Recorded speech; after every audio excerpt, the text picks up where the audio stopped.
the chat room. Just look at her post there, and you can take a look at those photos. Who was that? Megan McCullough. Megan. Okay. All right. I sure will. Great. Thanks, John. And thanks for calling in, too.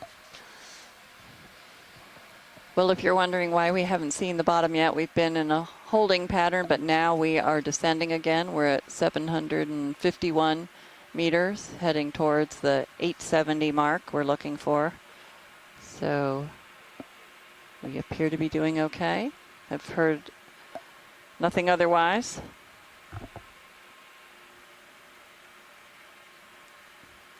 .92 required altitude. There was some question if the ship would be able to maintain its position in the very strong Gulf Stream current, where even on the edge of it, it's strong, but also the wind direction and the swell direction were in competition. Bridge, and, so we're have to make sure that the ship can maintain its position above us, since we are tethered to it. And actually, intermediate between the ROV and the ship is the other robotic vehicle, the Sirius, and the Sirius vehicle is able to take up some of the swell that might otherwise be pulling at the ROV that we are using on the seafloor. So they're two long tethers that we have to keep slack at all costs, but just in case swells are definitely the hardest. the ship can't maintain position, or we get too far behind or in front of, Sirius will take the brunt of that stress instead of the ROV with the cameras. Well, they all have cameras, but the ones that you are using as your eyes to the seafloor. If we keep rotating north. 35 meters.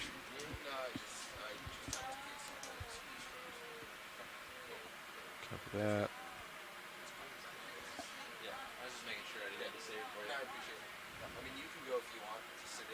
You can see some organisms glistening or streaming by as we descend.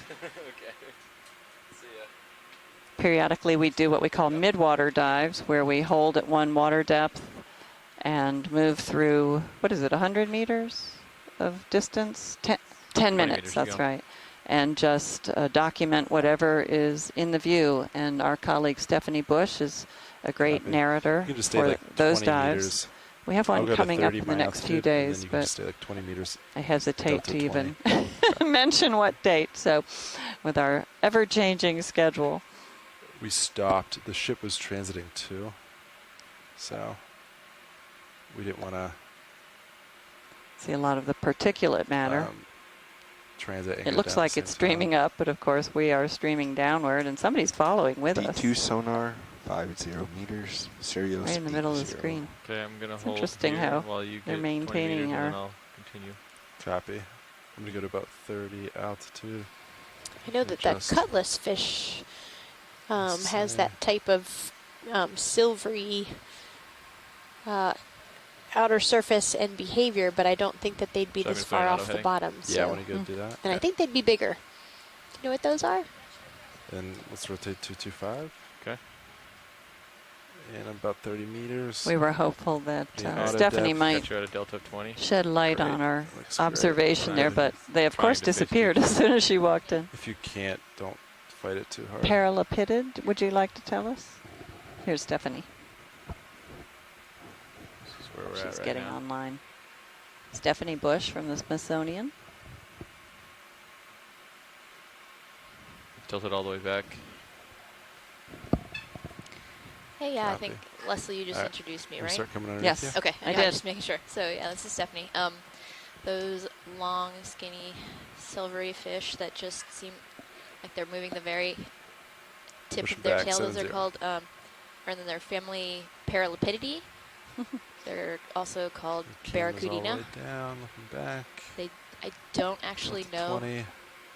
since I'm not a fish person, if that. Oh, there's one. Another one. On cue. I don't actually know if that Bottom means right. that they're Nice. somewhat related to barracudas, but they have very similar shaped face. If you actually get to see them, but they're usually pretty fast like this.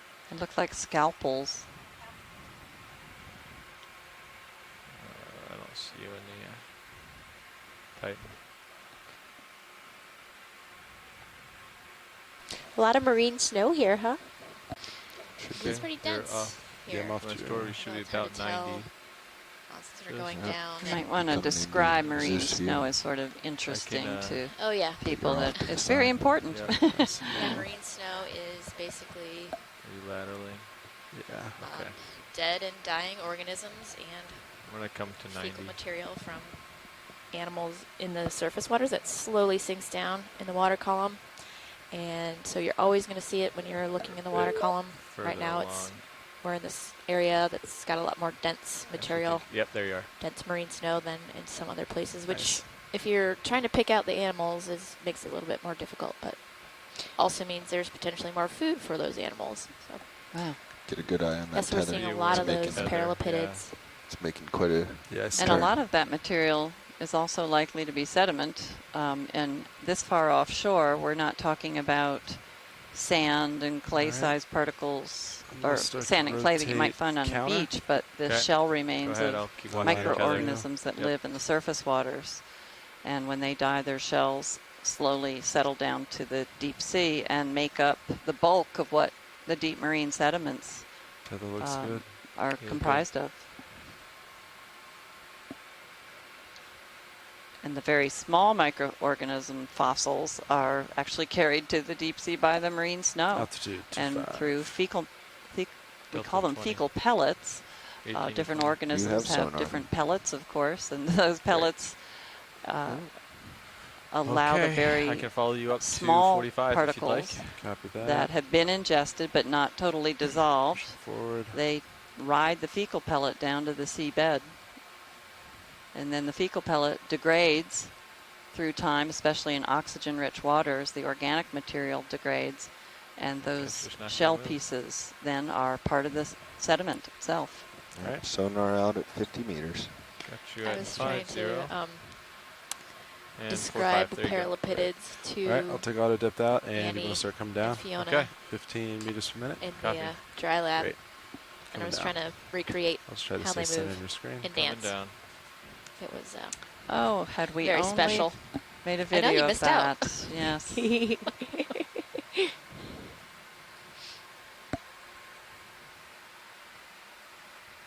That could be on the highlight reel, I think, tonight. Nope.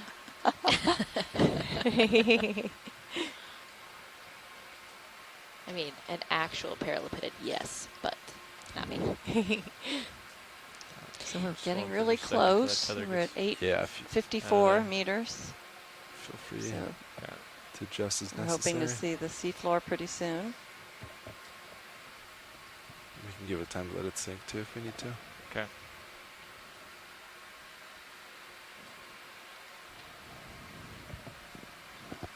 We lost your tail cam as well. I can reset it for you in a little bit.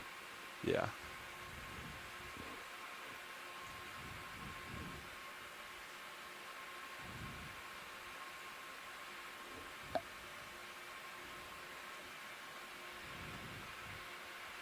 It's like bottoms in sight. You have a visual on bottom, huh? Yeah, I think I can make it out.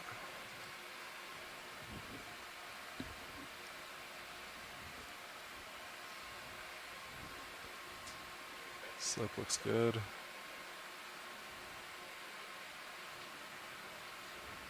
Got you a little far out in front of me, but that's okay. Yeah.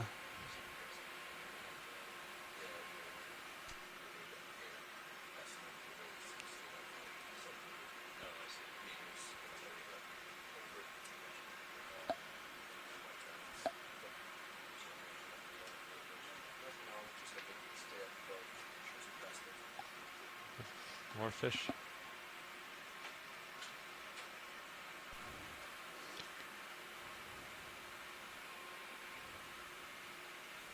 We are approaching our depth of 870 meters, and we are beginning our dive All right. after ROVs are the on pilots bottom. have gotten settled and all the nav and everyone is ready to go. But our dive track today will be to head toward a very large feature that we I'll get you set are up for calling flying Richardson here in just a Ridge. moment. And we will Do you want to do like any if we see any or- rocks at the base, we'll yeah, collect a just get rock my Z-bias sample. settled. Otherwise, we will just sort of motor up to the top of this ridge. We have a limited dive time today. We're already seeing our cutthroat eel friends. All right, watch these. As you can see, Yeah, we're and a on the little bit bottom. of coral Just rubble, give us a so couple that might moments, be a good and we're sign going to of set the very good vehicles up, sign. and we'll Yep. be ready to start. And the cutthroat eels are also an eel that likes the Lophelia habitat. And Yeah, that is a good sign, isn't it?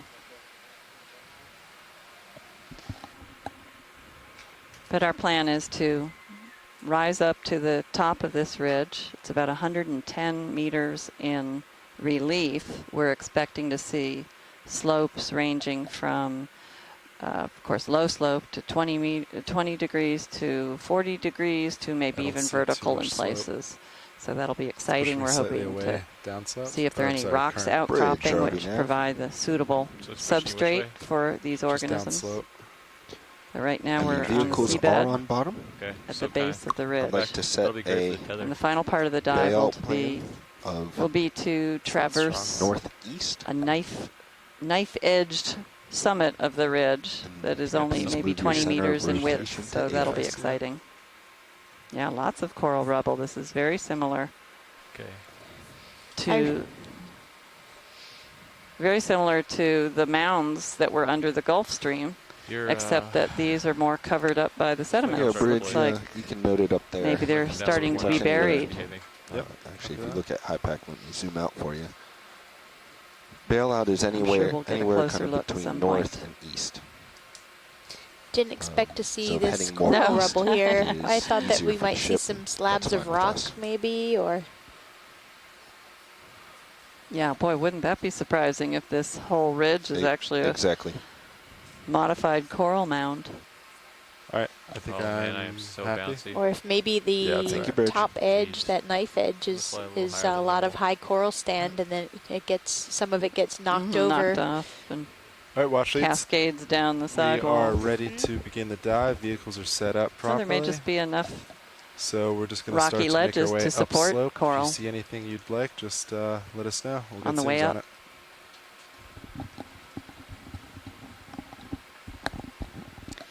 John Reed called in earlier and said that Charlie Paul, one of the geologists who studied this region in some detail, not this specific location.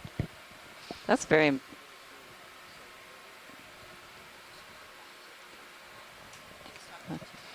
that was sort of a mound-like feature right there, wasn't it? But we, I Watch was these, I'm just mentioning saying Charlie we're Paul ready had to start the studied dive, the so rubble we're here just gonna and start had making our way age upslope. dated some If you of see these anything when as zooms on, just let it be known. 40,000 years old. And so these are very potentially ancient landscapes that have not been buried. You see they're partially buried here. And so when you think of that kind of time frame, there's a very good likelihood that the Gulf Stream was in a different location through time. That Video, you wanna go we for know zoom? Is there on the something right longer there? term that the Gulf Stream has Fish, maybe? changed its course many times. So perhaps these were abundant at a Ooh. different time. There's a, First fish. is that a limonema, perhaps? Or Looks like it looks more pale than what we were seeing yesterday, I haven't seen but this it one does before. look like it. The fins look more clear, and the ones we were seeing yesterday had definite black marks on the fins. he looks a maybe little this is- stout, or maybe it's a juvenile. Yeah, looks young. Maybe I guess we'll get an idea of the size in a bit, but this is really good to get this zoom. Be important for identifying the fish. I feel like the We have a water's little hermit murky. crab to the I'm upper serious. right there. Had to give you a good. And I wonder what made this little burrow in the... Yeah, maybe he did. You get a sense of that coral rubble right in front. All the structure is dead coral stalks, and that brown coloration is not Are how you it looks feeling when much it's current alive. down here? Hopefully we'll get a nice contrast I to don't see feel- that. Yeah, barely. We're on But the lead. after these Maybe organisms slightly die and down slope, they but lose their, We're on the I guess lead. they have a Nothing compared protective to coating. They must have This some is sort a of, knot at the surface. Yeah. It's quite some tunnel behind that fish. but anyway, whatever they lose when they die, they sit the coral rubble sits in the flow of the water for a very long time. It probably won't come and out. Ions of iron and probably manganese in the water precipitate out of the water and stain these pieces. So the darker the stain, likely the longer it's been exposed to the seawater. Co-pilot, nav, your and our target first good bearings view of a cutthroat 215 eel, to Synaphobranchid. 215. This is actually a really good view. Usually they don't stand still enough. Oh, maybe he's telling us to go away. Or he's laughing at us. I'm not sure. Looks like he has something under his eye. Or maybe that's just the reflection of the lights. Oops. He can't see. We're blinding him. Oh, I think he got stung by a sponge spicule or stuck by one, just like we do. So you'll see the two laser beams periodically. There they are coming into the view now, and those are 10 centimeters apart. And we measure whatever we're looking at first, and then we'll eventually turn it off to get some good video without them. All right. That is a quite impressive burrow that the Lamanima I can fly with them. I like flying with them. Fish that we are first looking at is sitting in. The video. I can swap mine off at your will. You can do it. I leave your judgment. I trust your judgment, so you have full permission to handle lasers. Just lasers, though.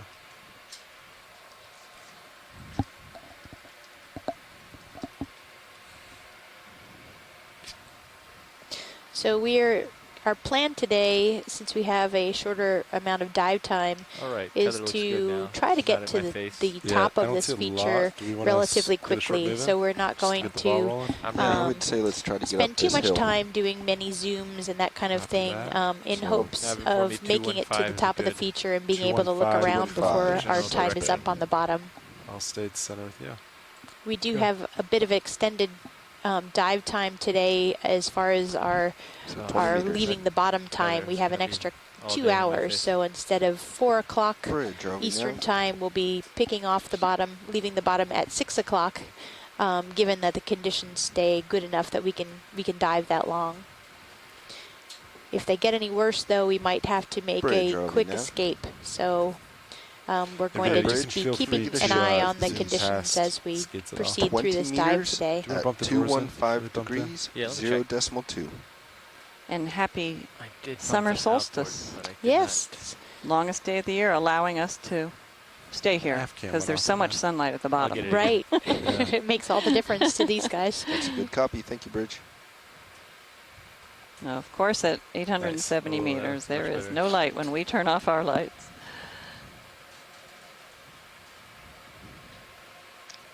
Yep, 871 meters we are at now at the Richardson Ridge. That's what we're calling this site. Move was 20-20. Copy. Probably copy. 20 meters. And we've been Thank you, Bridge. moving eastward all day today to try to find a place where the conditions would cooperate well enough for us to even put the ROV in the water. The wind has come up, the waves have come up, and the Gulf Stream was right where we wanted to dive, so we had to move east.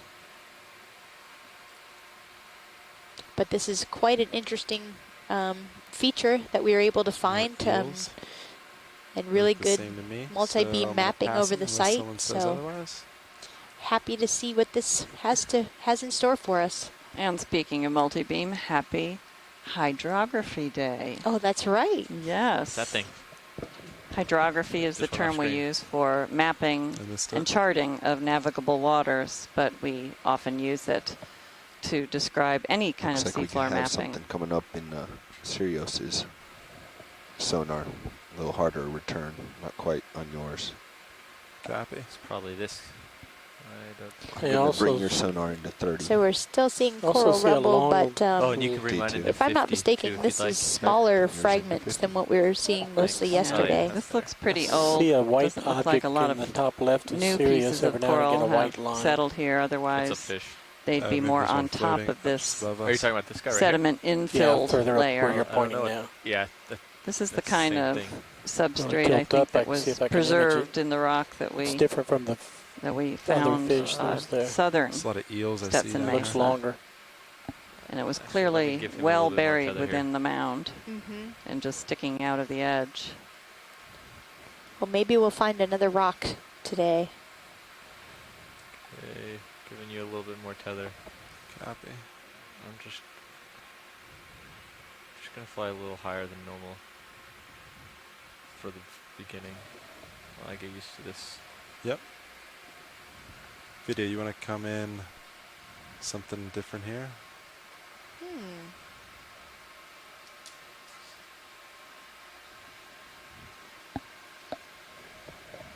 Just a different color. I don't know if it's anything of I importance. don't know if it's a sponge, I think.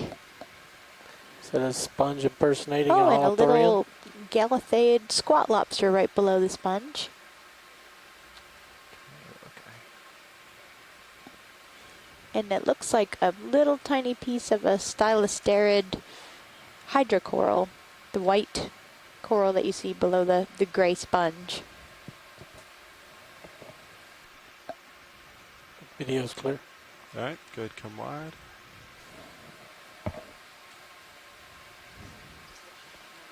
Looks like that ship moves Is has that come to a a micro stop. star diagonal up the About left? -20. Diagonal left, micro star. I'm okay with it. Yeah, I'm moving, so that's good. Now left edge of the Pilot, screen. this is watch lead. Yeah, watch it. Go ahead. We'd like to kind of motor up toward the ridge and get to the top as soon as we can because Yeah, of our copy delayed that. Watch time. lead. Okay, We already great. have 2 ship moves in, so that's exactly what we're doing. Thank you. And it looks like we have a little sea star here. But yeah, I think you're About the size of a call it laser on beam. and I was going ready to say now. that is a tiny yeah, sea so- star yeah. when we take a step back and look at the 10 centimeters these between three the guys on lasers. That is the size of one of the laser dots, so that's tiny. Can we get another sharp look at that? Yeah, give me a sec, video. Yeah, this is very different from what we saw yesterday and the day before. Watch leads nav. Video, come wide a sec. Let me just Go ahead, Nev. We have 3 hours and 25 minutes head remaining on closer. bottom. Thanks very much, Nev. We just had a report that we have 3 hours and 25 minutes of bottom All right, time. video, go for it. Let's do it quick. Thank you, Bridge. Can we please repeat the move? Wrong one. There we go. Looks like a little Rotating. gastropod shell there. That's a good copy. Thank you, Bridge. Right, coming into the screen now. Video, I had auto head in. That explains a lot. All right. Definitely done that before. Look at how steady that shot is. Just in time for the dust. Okay. All right. Good, Dust. come wide. Dust lost the shot. Copy that. So first move complete. Second one is underway. Total 40 meters. Both combined. Copy that. 4-0 total.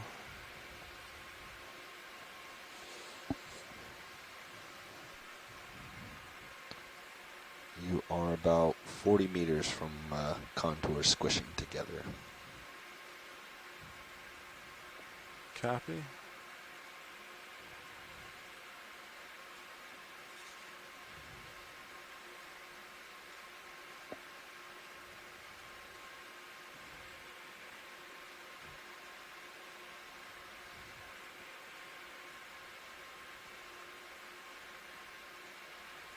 Purple object just went off screen right. So we're expecting that's that this another fish. will become It's a darker even blob steeper right as we there. get to the top of Is it this off? Right, ridge right? feature. Just right now near the edge. Oh, that guy right there. Take a quick Continuing peek. to see a few cutthroat eels in the distance and a lot of coral rubble Right there. There. To the and right of it. maybe a skate. All right, video, go for zoom. And you gotta. Yes. Kill the Laser's clear. lasers, yeah. And that looks like the one we saw yesterday, although I'm no fish person. Yeah, it does. But it's Quite tiny, just a little bit longer than 10 centimeters. Tilt down and give you more zoom. nicknamed a Pluto skate, a common name.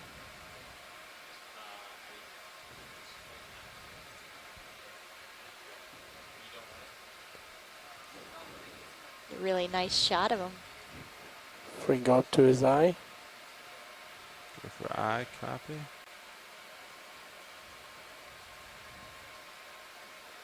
And then once we get a little bit of this, if you could just pan straight down the center of his back and his tail. Said that this was let me know. Fenestraja plutonia. If it's the same species, it looks very similar to what we saw yesterday. And in the same type of environment, we saw them at the Charleston Bump area in 2003. And they were sort of known to be found often on these iron-stained sand bottoms. It's good camouflage for it.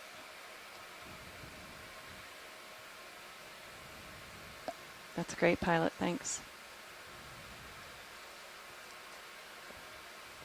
And hold that. And we're clear. Great. Go ahead, come wide. And Tina's reminding us that Ken Sulak pointed out yesterday that the rounded fins on the back of the animal, not the tail, suggest that this is a female. And the males have hind lobes modified into club-like claspers. The lattice thing at the bottom. So glad you pointed that out. Oh, a jelly. Oh, nice. Jelly. That is cool. That's a beauty. That is pretty. Wow. So it's a highlight shot.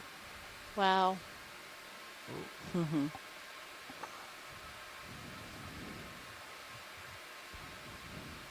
At that pace.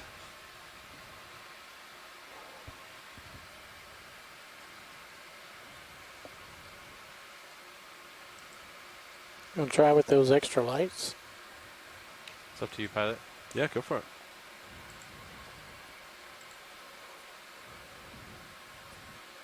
Aye, Come on. now. Keep it in Thank this you. position. Oh, that's beautiful. Rising. You can even see the particulates in the water. Marine snow. Oh, it looks like it's catching a lot of I was those. going to say, it looks like it's hard to tell if they're on video. the outside or back up. inside. Okay, Yeah, he's above lights me. are clear. Ready for the lights to come out? Yeah, you Fine. can kill him.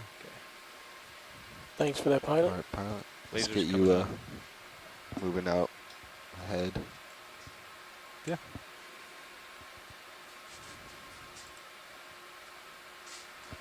Currently have you at 45. 45, copy that. If we can get another move in then. All right. If Looks ship's like settled. there's a 20 meters out from Sirius. We're seeing something in sonar Is it this? straight ahead. This. Yeah, the chunk to the left there. Oh, that might be fake. I feel like I've seen no, it it's before. been there for a while. And it's too big to be a reflection.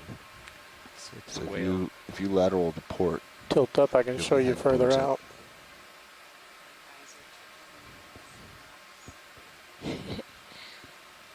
So it should be dead ahead then, right? yeah.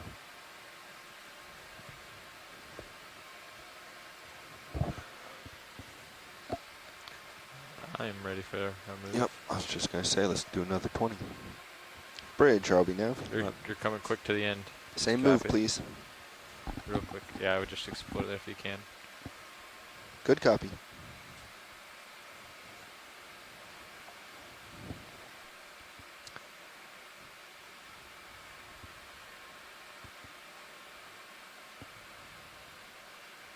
We're just going to keep pulling that tether over.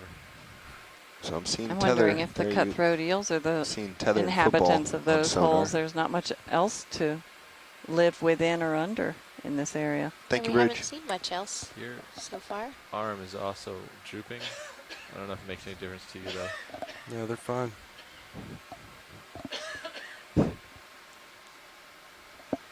Oh, craft? Yes, I'm we sorry, can- the crab. That's all right. So I see your tether and you on sonar. Should be right in front of you, whatever this hard target is. As you can see, there's some considerable slope here, so this might really Yeah, I just don't be know. a I'm just not talus slope Yeah, I think you're that right. we It might would just see be on hard to return landscapes right where the crumbling debris you can has see D2's outline right where it was. cascaded down slopes above and then piled up at the base.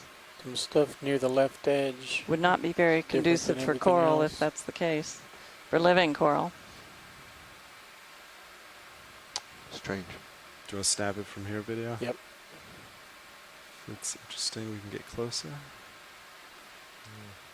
So your larger slight block rise. of coral skeleton. I think You can that's see giving some you the radar coral skeletons sonar on the return. right. Oh I yeah. don't think so. I've been trying That's to a return for ants. ascertain the species of corals that this rubble is made out of, and to me it looks like more of Lophelia compared to the Alcianaceae that we saw yesterday Come up a little bit. due to the larger Copy that. calyces. It's like a piece of sargassum maybe? Is that think Yeah. what that green is? Looks a little more green instead of brown though. Snap greenish brown real quick. Video. Oh, that looks like sargassum. Yep. Which should normally be floating at the surface. Yeah, so that's a seaweed, a brown algae that we see all over the surface here in the waters that we've been in. And after it ages and it loses its floats, it winds up sinking to the bottom. And in a food poor area, a Co-pilot nice winch, bunch of values. salad that Winch falls from tension's still the looking sea good. surface No would make a spikes. good meal. No, just the mini spikes from the Yep, swells. nothing too bad. Or it may Nope, act as nothing substrate. unexpected. Although Right? that's not an issue here. Straight below, Yeah, there's there's a crab lots with of a substrate. If somebody wants to live here, they'll find something to attach to for thing on sure. it. Right. Just went off screen. We That saw thing several also. Go for this Individual one, okay? clusters of the sargassum on the Set up muddy 5 seafloor off the wonder- Blake Ridge. Wonder if this is a stocked tunicate. Good eye. A lonely stalked tunicate. Oops, and Ooh. it's going away. Oh, no. It's hiding from us. Sean, what Oh, have you that's done? great. Seems unlike a tunicate to be able to do that, I guess. right? I don't know. It sure did look like it when it was. No, I agree, but yeah, it This would behavior. seem unusual. like they're not really light sensitive generally. We made quite a current. Yeah, So there's, it might yeah. be the vibration in That's the true. current Video that whenever scared you're it. ready. I think we can. Don't know that.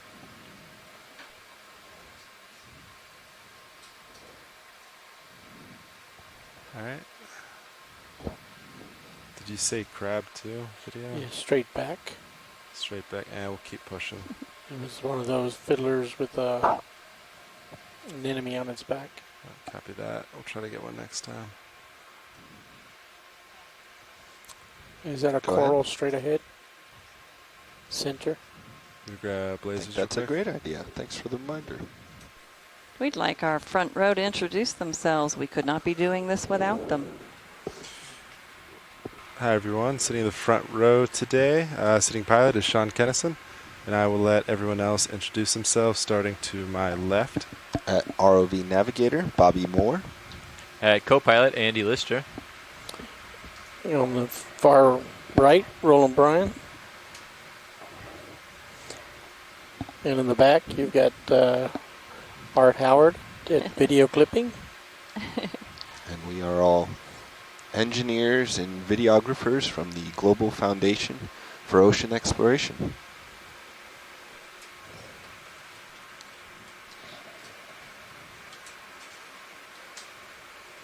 Do you want the forward lights on for this? Hi, pilot? I'm Leslie Sauter. I'm I the, think it'd be good. from the or College give of anything to you? Charleston Geology See what it Department, looks like. and I'm the Yeah. Geology River Science video Lead. once. Okay. I And go I'm either, Cheryl either Morrison way. from the It don't U.S. affect me. Geological no Survey, video. and I'm the biology science lead.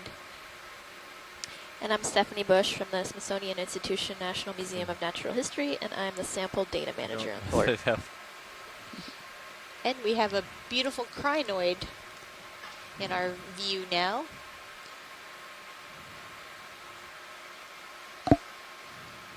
You have a fish directly on top of you.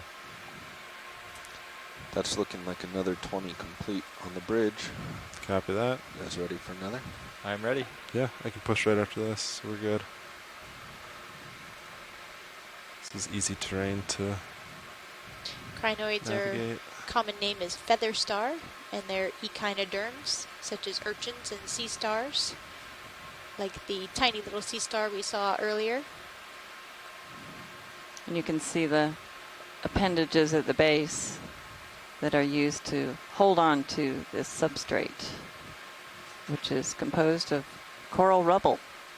We're not sure where it came from, but we think maybe it has fallen down the slope that we are about to rise. Well, we're rising it, but we're expecting to see steeper slope ahead. Until we get off. Oh, and a little hermit crab on the bottom left. It's amazing how they find the gastropod shells. Yeah. We never see the living gastropods, but we see hermits with them all the time. Lights are clear. With the shells. Wow.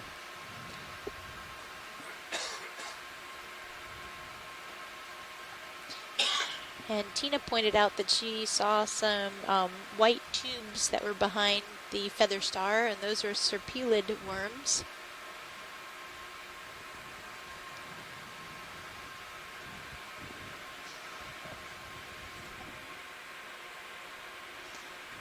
We often find those serpulid worms underneath the rocks that we collect in these parts. That's Probably right. all over the globe. I've just only been in these parts before. Ooh. Ooh, There's there's a somebody. fish. Big What in the shrimp. world? Some type. Is that a shrimp? Shrimp. Yeah. Big shrimp. shrimp. Wow. Oh, it's a shrimp. Wow, I thought it was a fish too. Very trophy now. Wow. Another one on the Yeah, other. it looks like forward you're of it. coming to the end That's of a that big move. guy. Two Yeah. of them. Maybe they're going to battle it out. I think we saw a similar Those shrimp. Our videographer zoom. Are big. Strange. I haven't heard Yeah, that This before. is a very large shrimp. The fact that we all thought it was a fish at first, and then we're like, no. Shrimp. Wow, it even has fins. Yeah. I guess I Modified missed them. swimming No, I pleopods. missed Lasers clear. Yep, appreciate it. That's really Let's put in another of the same, please. Pleopods, you said? Good copy. Yeah, those Thank are you. the little appendages underneath the abdomen. It's 10 inches long. In a lot of shrimps, they'll brood 10 the eggs. centimeters. They'll hold them there. No, it's longer than 10 centimeters. Inches. Yeah. That's quite a nice That would shrimp. make a meal. Somewhere between a shrimp and a lobster. Jeez. I think they need to be much more abundant before Yeah, I we don't make think they'll many be meals fish. out of them. Gorgeous, they. Isn't that color beautiful? Alright. Yeah, why do you think it's such a deep red color? Well, Thank you, Bridge. red is one of the colors that appears black at Lead it this a little depth. bit more to the left. And it's also Lead it apparently to the a left, very copy. You can see easy its color to organs. make energetically compared to other Rare colors. that we get this great a At view. least that's what I've Surprised it didn't fly heard. off. Yeah, Any other so- reasons that you've heard? No, that's the main reason. So as the sunlight filters down through the water column, the first And I'll push up color to that you. gets filtered out are the reds. So Okay, without scroll the down ROV body. light shining on the shrimp, there's no red light down here Copy at that. 856 meters where we're at. So this shrimp would appear black. Wow, look at that. The pleopods are like little feathers. And his rostrum was quite, is that what Called the that? Yeah. spine is called? Looked quite lethal. Isn't that beautiful? One more full I wonder screen. if that means, so the Copy rostrum that. Go having for full that screen. spike on it reminds me of a midwater mysid that's this same color called Nathophausia. So I don't know, this is definitely not a Nathophausia, but Do you want lasers maybe again? maybe Does it's it come out? Well, let's within wait the until we get the full Lophogastrida. antennae. and Copy. Little bit mysid rotate right. group of decapods. I have a feeling this is a Pleosomata. Oh, you know this Can one? you Okay. write? It would be more of a shrimp. Okay. But I think that It's long a long antennae. spine like Yeah, that very would make long it more antennae. difficult to eat if Oh, yeah, somebody were for trying sure. to eat it. So I have a feeling there's probably convergence on spiny, spiky Okay, one more things to time make with them lasers. larger and Yeah. less palatable. Yeah, in the midwater ones I was mentioning, the smaller ones have a larger spike yeah, relative to 20 body centimeters. size, and as they get bigger, Just that the body. spike shrinks Maybe a little Oh. more. rel- Ooh. relatively. Hey. Ooh, another jelly. Medusa. Nice. Oh, that guy. All right. All right, video. I need to push. So please come wide. You are full wide. Awesome. So he was about 20 centimeters long. Wow. That's quite large. Shrimp. And he had a buddy behind him, too.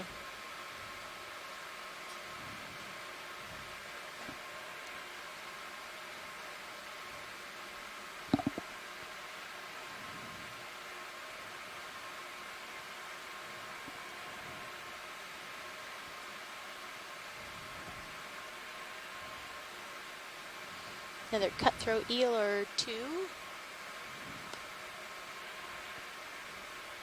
Give us a little bit more tilt up. I'd say they're the most dominant thing that we've That's seen a so different far. fish. Mm-hmm. Ooh, and here's another fish. Limonema, perhaps. Or whatever we saw earlier. It may or may not be the same species we saw yesterday. Back to 45. All right, you can Oh, kill. no, this is Oh, it's one of the anglers. There's something out in front of a you. little baby Just one. a little ways. I don't know how big it is. It's probably nothing to worry Do you about. see it on screen, or is it It's center on screen target? back over there. That's a It's type of probably angler? just a trick Yep. of the shadows. Really? Copy. Oh, okay. And it has its modified fins for walking, perhaps. Do you think that's... Yeah, these are, I think this is more of the goosefish type. And I think it was Ken Sulak that was telling us Video's that the clear. actual lure on Great. these guys, Looks like up and right or here, maybe it wasn't this particular Coral one, but if as well. this is similar to Sorry, the say it again Chalnex now. that we saw Up as and far as the right. You lure, can see it was in more your of a mid-camera Chemical, dark shadows. attractant Right. compared Looks like to a That guy that's right up there. physical lure that can be Tilt up. put out in front of their face. Was that a chase Yeah. yawn? Ooh, this is good sign ahead. Yeah, looks like our first chase yawn maybe that we Oh, went over. could we take a quick zoom at the crab, or is it too late? It might be too late. It's okay. You sure? Yeah, sure. Okay. We want to make progress, so Do you want to zoom on the discolored part? sure. Zoom? Okay, you're Thanks. slightly off screen, but looks like you're okay. So this is Obvious. I either can a turn to new pile Where that are we in that recently move? fell from Yeah. somewhere above, or Ship is maybe currently it's a holding Might station. have been from Okay. burrowing, I have a little too. more Yeah. screen, but I can turn Bioturbation. to keep in view if you'd like. I can bring up Sure, that at fresh least I'm sediment safe on light mine. pool. underneath this rubble. Okay. Video, yeah, go for zoom. Definitely looks like there's It's some that dark spot at the younger top material. left of our Certainly still HD2. dead, but you can see the different shades of the Dark brown spot indicating Is that how long it's been exposed to the this seawater. tunnel? May have just been buried rapidly, too, you'll have to which lead me takes from that it side. out of the flow of the HD2. water. Can you see it And on now the it's other- been I do, unearthed, but I don't see the dark possibly from spot. burrowing. Yeah. So if you take the Okay, let ROV me and do fly by the that over, lasers. And I doubt we'll know. It's the top of the leftmost. We'll keep going. so That's nothing. it's an entrance. This is where all the sediment's coming from. Now it's Oh, right that above place the is lake. right there. Oh, Okay. there's a burrow right there, so I guess we do know. yeah. Ooh. It's being kicked out. There's one to Should we the turn right on as well. the, Well, they're all lights over pilot? this area. It's steep This enough way. for them to Okay. burrow and even have a deck. I Front porch. Oh, I see something. don't know if that's a coral fragment or... Yeah, it looks more like, I thought it was an arm.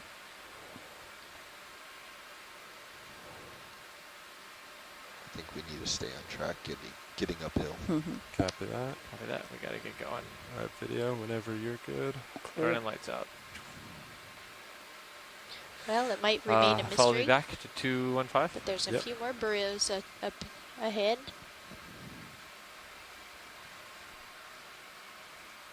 Maybe we'll catch somebody home.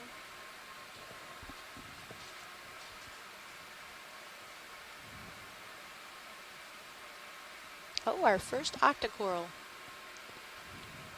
on a larger piece of dead skeleton of a stony coral. All right, video, you want to comment on this?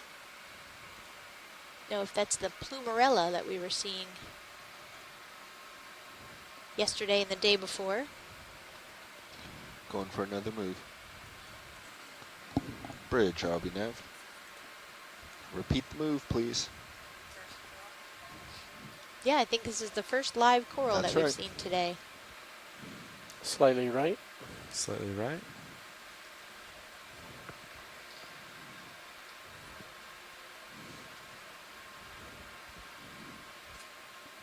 Scott France also thinks this is Plumarella.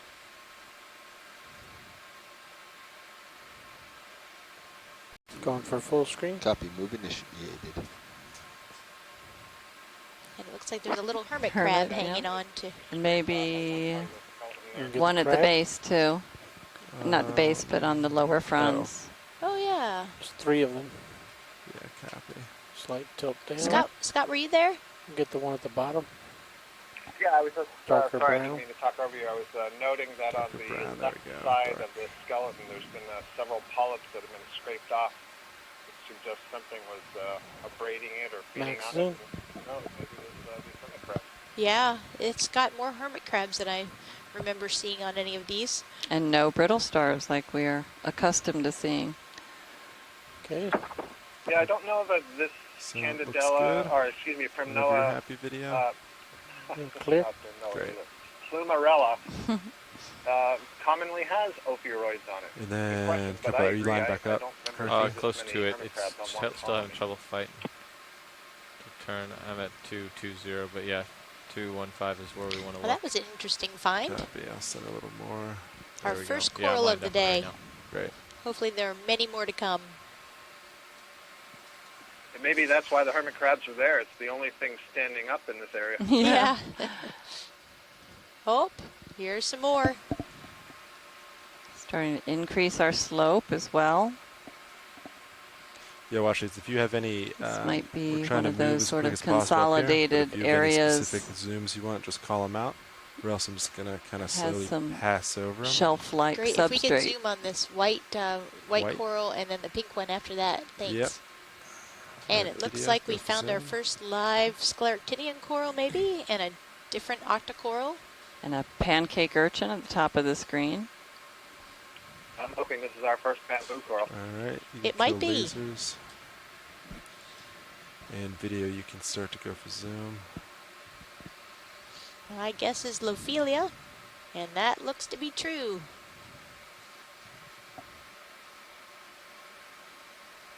And it has a hydroid growing on one portion of it. You Look at can that see guy. some, oh, and you can see a Oh, yes. polychaete worm in the lower right. Those are unicid polychaetes, if that is what this one is. Slowly migrating around. Are they scavengers? They actually will live on the coral, and the coral will grow around them and create a little home for them. Huh. And there's one hypothesis that they actually will reach out and grab other pieces of coral and pull it All right, video, just towards let me the know when you're coral that they're happy. living I'm gonna in move and to help pink. structure the Video's clear? coral Great. reef framework. Do a little hop. Copilot, you want to get lasers on real quick. And Jill Bork from USGS agreed that that's a Long Unicidae. arm Look at squat that pink lobster one. in the middle of it. Copy that. Looks like somebody's taking advantage of it by living on it. Kill lasers? Yeah, this pink one I'm pretty certain is going to be a bamboo coral. Yay! All right, video. Oh, and it has an associate. A chirostylid of some sort. Let's go to the center on the crab. Copy that. He's new to us. Yeah, this is a new one. I don't think we've seen Look this at one. that. Thank you, Bridge. Pinchers on the very ends of the very longest legs. Boy, he fits right into the color scheme. This is a really nicely lit colony. I can see just to the lower right of that crab a cluster of needle-like sclerates at the base of one of those Slight tilt polyps. down. So I apologize to everyone who's marveling at the crab that I'm looking at the coral. To each his own. Slight tilt And down. it's interesting how well the crab matches the coral.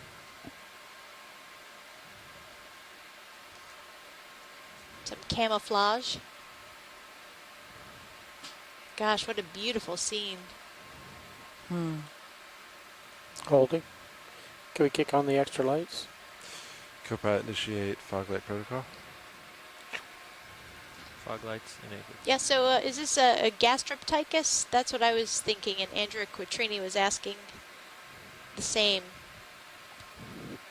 I think it's Europtychus that we saw on other octocorals so far this cruise. The chirostylid crab. I don't qualify to remark on the genus of these crabs.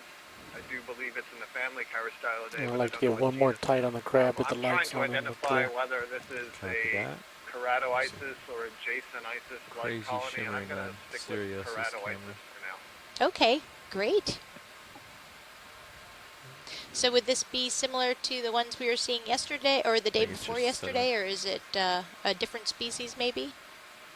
Yeah, I'm thinking maybe a different species. The structure of the overall colony is a little bit different. Full screen on I'm also lobster. looking just near one of the legs of that crab on the far right. There's one weird-looking polyp that's got big gums sticking off. And I wonder if City enough? Video's Oh, clear. yeah. Copy that. Huh. We don't need to spend again, quite as much apologies time. for distracting from All that right. beautiful crab. Plenty of time to look at everything. It looks like we have two echinoderms here of Copy different that. species. I can let watch leads know. We'll Turn take it a quick around. zoom. I think we have to Protocol. keep rising though. Sorry, watch leads. We gotta move forward. No problem. You ready for the lights to come off? We need to Yeah, zoom sure. on, which Like, lasers hopefully come we'll back see on. more exciting things as we move up this steep slope. Good look. I'm still seeing a good shimmer. And it looks like Serious. the other Like, urchin, there was the it might be a pancake trick of the urchin, light, though. It's like Aerosoma, going that we've been across seeing the top of fairly D2 common there. out in the last few days anyway. that's definitely a and then temperature maybe shimmer. an Echinus or That's a Gracilichinus temperature, was actually, the other urchin. Noticing the temperature change Oh, on the our vehicles first yet? sponges. Oh, and lots of Well, my Lophelia temperature's coming up. 23 and his is 13. Look at that. More I'd octocorals. say that's a 10-degree difference, pretty major. But I think that a lot of that has to do Yeah, with the on electronics the right package side there, we've passed over what may be a different bamboo coral like the one that we and were the cooling seeing on the last surrounding. couple of dives or 2 days heat ago. sink. It was white instead of pink. Wow, okay. Now you see the Looks shimmer like an in the Africalysteia ROV. sponge. Yeah. Wow, this is some I see a strong very shimmer steep though. vertical relief It here. rose a little bit from the surface, and you can definitely lots pick of it out better.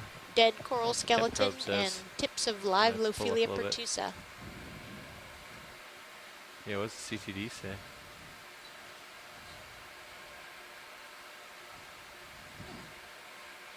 Seeing Not seeing another of the anything echinoderms on the right just drastic. going off the screen. Temp probe. How do I Temp do probe this? went from 6 to 8. We're not Yeah, it's pausing going as pretty often steep as right now.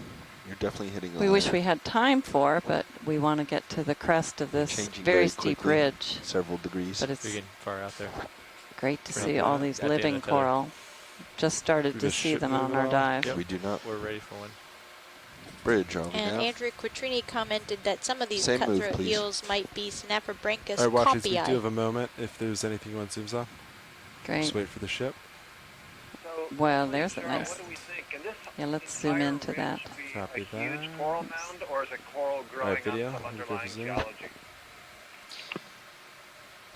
Do we know that, Leslie? I don't see any underlying geology other than the solidified possible layers of the rubble, Chill, but yeah. it's hard to Do tell we when kill it's so lasers? covered. Sure. Okay. Maybe when we Copy, get to the move top, we'll be initiated. able to Yeah. tell a little bit more Yeah, about the that's beautiful. geology. 623 Venus flytrap VC anemone. bus, so it's up from what it was yesterday and the day before on Sirius. And This is John seems like Reed. I mean, that's always John. been the big our question, what uplink these has gone down a little bit, as well as our Lophelia downlink. and even Oculina coral mounds Have you guys were looked at the ROV made of, decreased in value, and so the it's a few large that negative. we've been able to see partly inside where a section of it is kind of slid away. Video's clear. That Copy that. we're pretty sure that they're primarily coral and coral rubble that's built up for Is that measured eons, in decibels? thousands of Measured in years. Decibels. And the only coral So mound that I'm almost aware 140 of, Lophelia mound, that's dB, been yeah. cored through the whole It length changed of before. it, I Yeah, it believe went was down off full. Norway. And they found the entire Decreased. mound, I believe it was 100 meters tall. The entire mound was coral and coral rubble.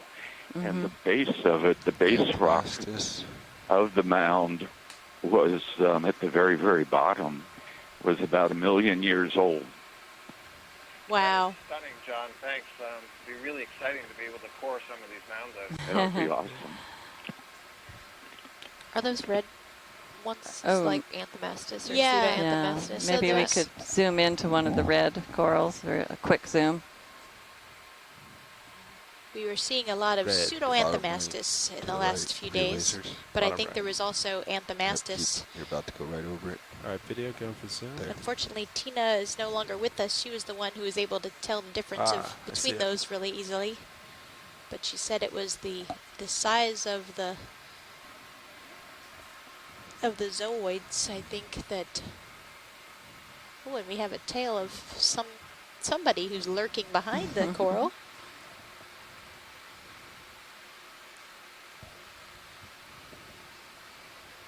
And some brittle stars there, just to the lower left. You can see their arms. If you could, just a quick view of the flat white coral up and above to the left. Above to the left. Yeah, pilot, could we take a quick zoom to the coral to the above left of this? Above left. I think it's that. That's a white one. It's out of view. It's top of your manip cams, I think. Scott, you'll have to. Is it when we zoom away? Oh, there it is. Oh, there it is. Yeah. We see it. I think it's the other bamboo coral. I just want to be certain. The bright white is what you're looking at. Bright white copy. Yeah. Yes, definitely a bamboo. Yeah, it's definitely bamboo, and I think it's different from that pink one we were just looking at. Kill lasers, clip out. Thank you, Bridge.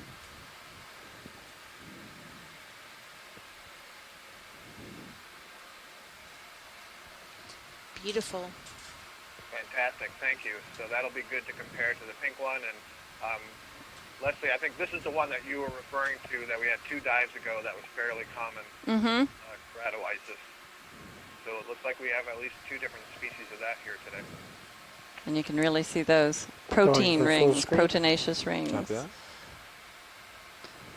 And Scott, we had a piece of coral. It was a dead piece of bamboo coral that came up with the rock we collected a couple of days ago. And you could see how the proteinaceous rings had either been consumed or degraded. And with just a little pressure on them by accident, they broke. So those rings are not nearly as durable as the calcium carbonate.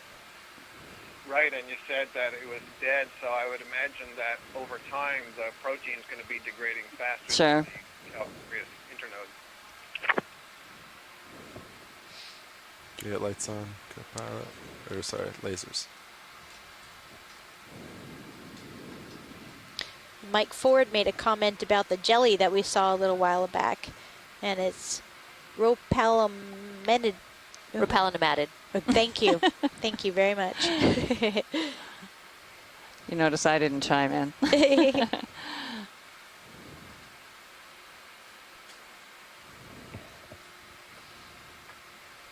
Bridge, RB now. Please repeat the move.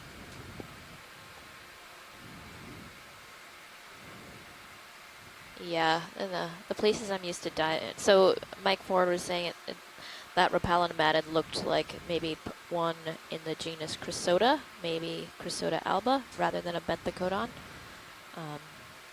All I know about those groups are that we would see a lot of benthichodon and a lot of Chrysota and a lot of Viragonema, and they were all red, and we just called them LRJs for little red jellies because we couldn't identify them without bringing them in and counting the tentacles. So a bunch of white stuff at the top edge of the screen. Upper left. So I'm glad Mike can be out of reach, we'll see. Tell what they are because I don't know. Did you often see those close to the bottom? Yeah. Okay, that's what he's saying, that this was interesting that this one was close to the bottom. Yeah, no, those ones, I'm used to seeing them very close to the bottom. Okay. Pilot, can we take a quick zoom to the white ball on the right? See if that's a sponge or an echinoderm. Copy that. Or a snowball. It's cold enough. Well, maybe not. Not quite. I'm hoping it's an echinoderm. Yeah, current's definitely picking up. It's hard to make upward way. The pilots are reporting that the current is picking up here. All right, video, go for zoom. So back a little closer. Yes. Wow. It's a snowball urchin.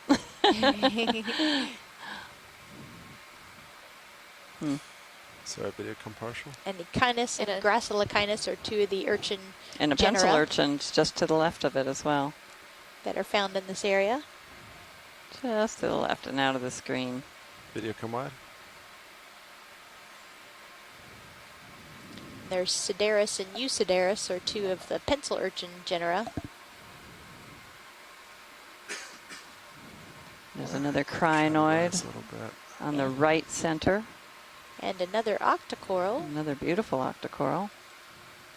But we're going to keep motoring up. Current's starting to get a little challenging.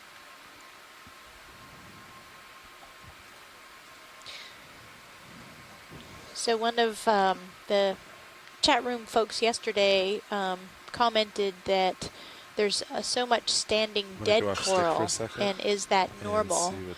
And over a dozen years ago, when I first did some of my first Johnson Sea Link submersible dives out here, that was one thing that all of the scientists were debating: is what is normal?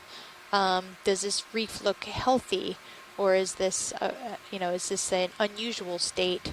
And I guess the more dives that have been done, the more we see that this is usual, to just have a little bit of live coral and a fair amount of standing dead coral, at least in this region, this southeast region. And then as you get to the tops of these mounds, the percentage of live, in this case white coral, increases substantially. But I don't think that we saw much more than 50 or 70% live, even at the best spots or the most lively spots. Seeing some more of the bamboo coral on the left and the right. And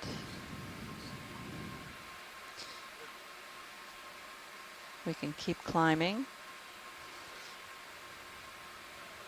I think we saw some duva when you were talking. Did you see that? Yeah, I think so. We've seen that the last 2 days, so it's actually been quite abundant. It seems to like growing on this dead coral framework. Some more sponges coming up. Really steep slope. Move complete. Should we take a quick zoom on the one in the upper right, just to see? The octocoral in the upper right. Looks a little different. I've got you far out there. Another one of the urchins. I don't know what you have. Is it coming centered? Yep. I think I'll be tugging you. Some nice crinoids on the bamboo that is. Zoom from here. I don't know if that's a bamboo. I think it is on the lower right as well.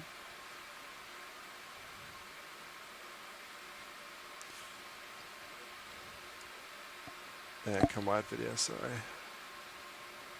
A couple of Anthomastus behind it. Lots of crinoids. No, those aren't crinoids. Some of them are plumarella, and some of the duva. Kill laser scope out.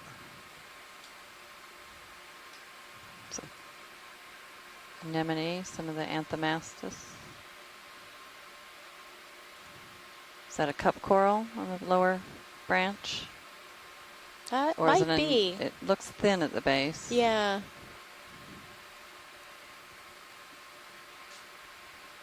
Definitely a bamboo coral. Wow, that's a beautiful shot.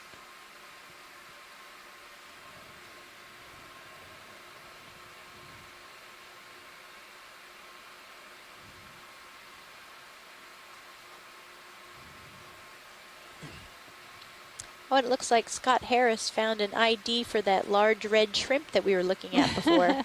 A Plesiopenaeus armatus. Great, thanks, Scott. Armatus, that's a great species name. Armored. All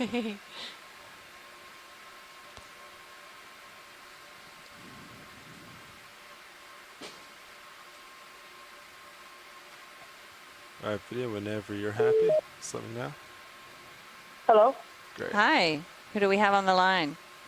All right, push it Hey, forward. this is Vanessa Westbrook from the museum. Oh, hi, Vanessa. Hello. Welcome. Was I supposed to call you guys? I thought you guys were supposed to call me to set up for Saturday. I'm not sure you're on the right line, actually. This is the Okeanos Explorer. Okay. Well, I was calling to speak with James Lawthorne, and he gave me this number, but I may need to use it. He was supposed to call me because we're trying to set up the link for the workshop on Saturday. So this is the only number I had to call. Okay, we'll have him send you a message with the right number to call. Perfect. Thank you. I appreciate that. Sorry. Sure, no problem. Okay, ex-pilot? Hey, this is James. Bye-bye. We had a Are you still there? caller. James. How you doing? I'm headed to a phone right now. I got caught up in another meeting and neglected to notice what time it was. My apologies for certain. Yeah. Are you still there where I can call you? I hate when that happens.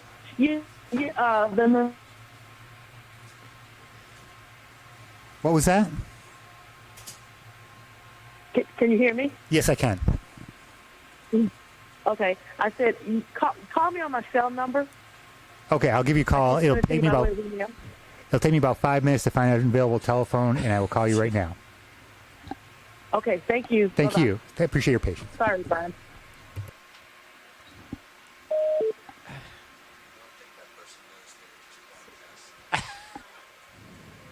That was amazing. You're getting far out there again. Copy. Get back here. What's Do you have a feeling about your movement? About mine? My body or serious? What do we? Wow, that's quite a field. What are we asking here? I'm not moving. I don't feel like forest you're moving almost. at all. I don't. Beautiful. I don't feel like it. If the current's I've picked had up, the it might ship have. go 140 meters. Has layback increased at all? I don't know. The pilots are noticing an increase in the current. And we also had I just moved that last move. a little over Really. 10 minutes ago, Overall, there we've was I've a had the ship step move up in 140 temperature meters, from and about D2 has only 5 moved about degrees 150. to 8 I could agree degrees, with and that, then yeah. a huge drop Just in trying to oxygen at the Wonder if our exact current's same picking time. up, layback's increasing. If you're definitely not moving. So that I'll was give it a closer watch this probably time, 'cause that was the first time I really noticed that it 830 didn't meters, do much. 820, Bridge, 830. Alcianaceae. We can figure that out. Same move, please.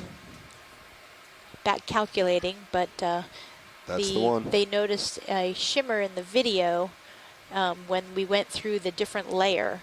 So that's really interesting. We went into some slightly warmer and less oxygenated Video, go for zoom. water, and that was probably about the time that we started Far seeing a out. lot of corals. That's So interesting. Copy, let me know. So this is our friend, the Pancake Urchin. We've seen many specimens of this in similar habitats, but in very different location from here. Copy.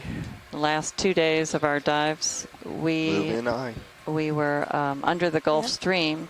This area is also influenced by the Gulf Stream. It's the same water depth, and it is also enjoying this same habitat here. You can see some of the... What I find remarkable about seeing the urchin here is that it's easy for me to picture an urchin walking across a smooth, flat, muddy bottom, but much less so to see it clambering over all these reefs. Yeah. There must be something he wants. Yeah, it says how well Yes. those 2 feet are at hanging on so it can swing from one branch to another. Mm-hmm. Does look One of like our you're at the cutthroat top, friends. And you can see the brittle stars intertwined among the coral skeletal matter. Oh, and a rat tail. Was that a rat tail? yeah, a Did this little one by? Izumia, I think, that swam by quickly. All right, video whenever you're happy. Watch it. Are we good here? And those Yeah, are known as pancake urchins because when they come up to the surface, they flatten. If we happen to see one of the big sponges sometime that we could take a zoom on, that would be great. Copy that. Just let me know. Roger that. Thank you.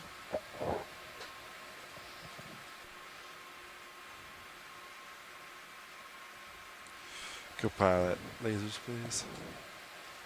Here's a couple of the sponges here, if we could take a zoom. Copy that. Thank you.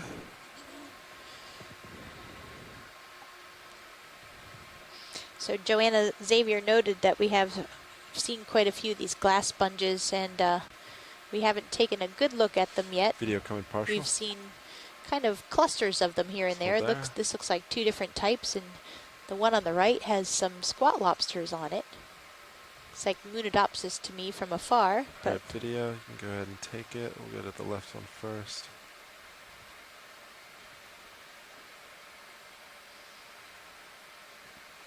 wow. Those are some serious spicules. Seriously. Pretty good defense from any fish who might want to take a bite or anything.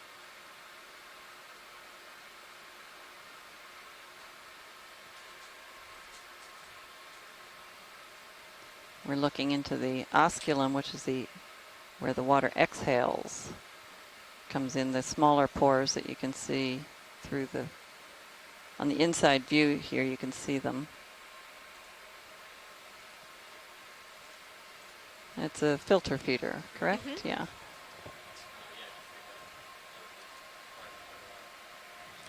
All right. Video Yeah, could we take a look at the one on the right as well, please? Yep. Thanks.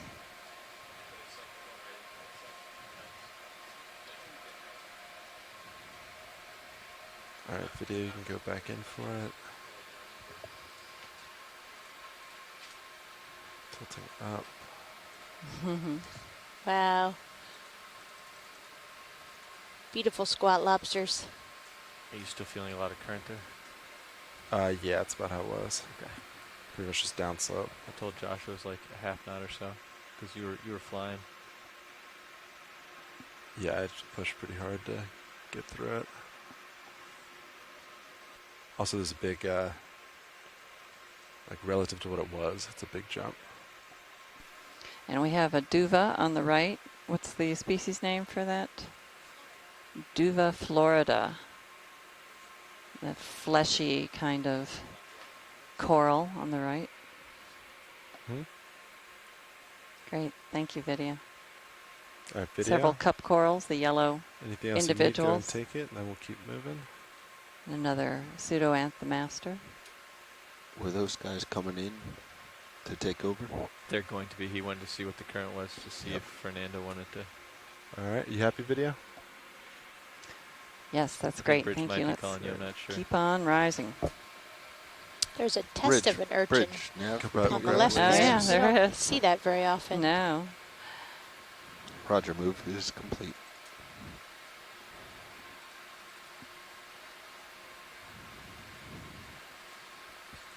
We're seeing several more of those glass sponges that we had just zoomed in on with the threatening I feel like I am getting some spicules. movement now, though, forward. I have a bit more We do a quick zoom right in center at pilot. 3 o'clock now. There's Yeah, we'll do one more.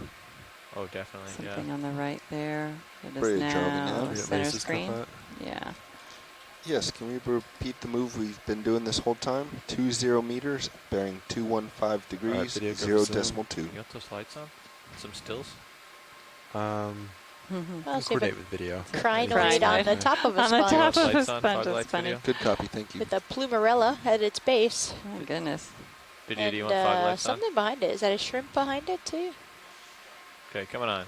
I'll turn And it still a on. Yeah, I bamboo coral see. skeleton behind that. And kill lasers, please. So, well, I get lasers. I got them. Does look like a shrimp. You can see the Where long. is that thing? Do you call these What are you looking for? antennae? There it is. Okay. Still camera.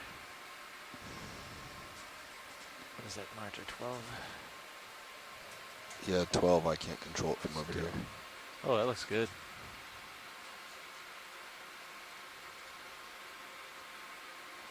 Did I actually get the full? Yeah, I did, okay. All right. Thank you, pilot. All right, video, let me know whenever you're good. Yeah, it's all right on the still. And again, the crinoid All right, belongs we're to the same phylum Okay, I'll as turn this sea still off stars then. and urchins. It's in a class on its own. It's Crinoidea. And in the fossil record, we rarely find the entire fog lights form coming like off. what you've just seen. Instead, we find the stalks of the stalk crinoids. Oh, it looks like we have a sea star maybe in a feeding position. Or maybe I'm jumping to... No, it's what it looks like. It does look like it, yeah. Let's zoom in on that, please. And I think the glass sponges on the right are what Joanna has identified as Vasella portalesi. Looks like another pancake urchin below him. Just below it. Video, you want to go for Aerosoma. Now what is he eating? Oh, there's something under, pinkish. Oh, is it a duva?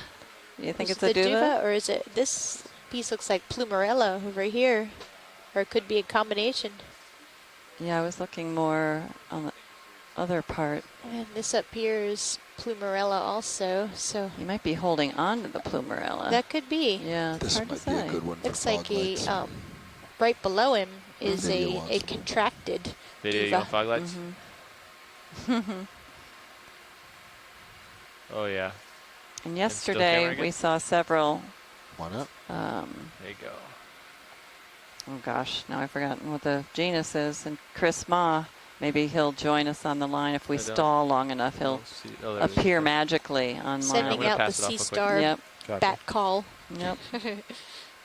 Henricia, that's what I'm trying to think of. Yep. But I have no idea if that's what this is. But we did see several. It almost looks like he has amphipods. Yeah, underneath. those are definitely amphipods. Yeah. And you can see the tube feet.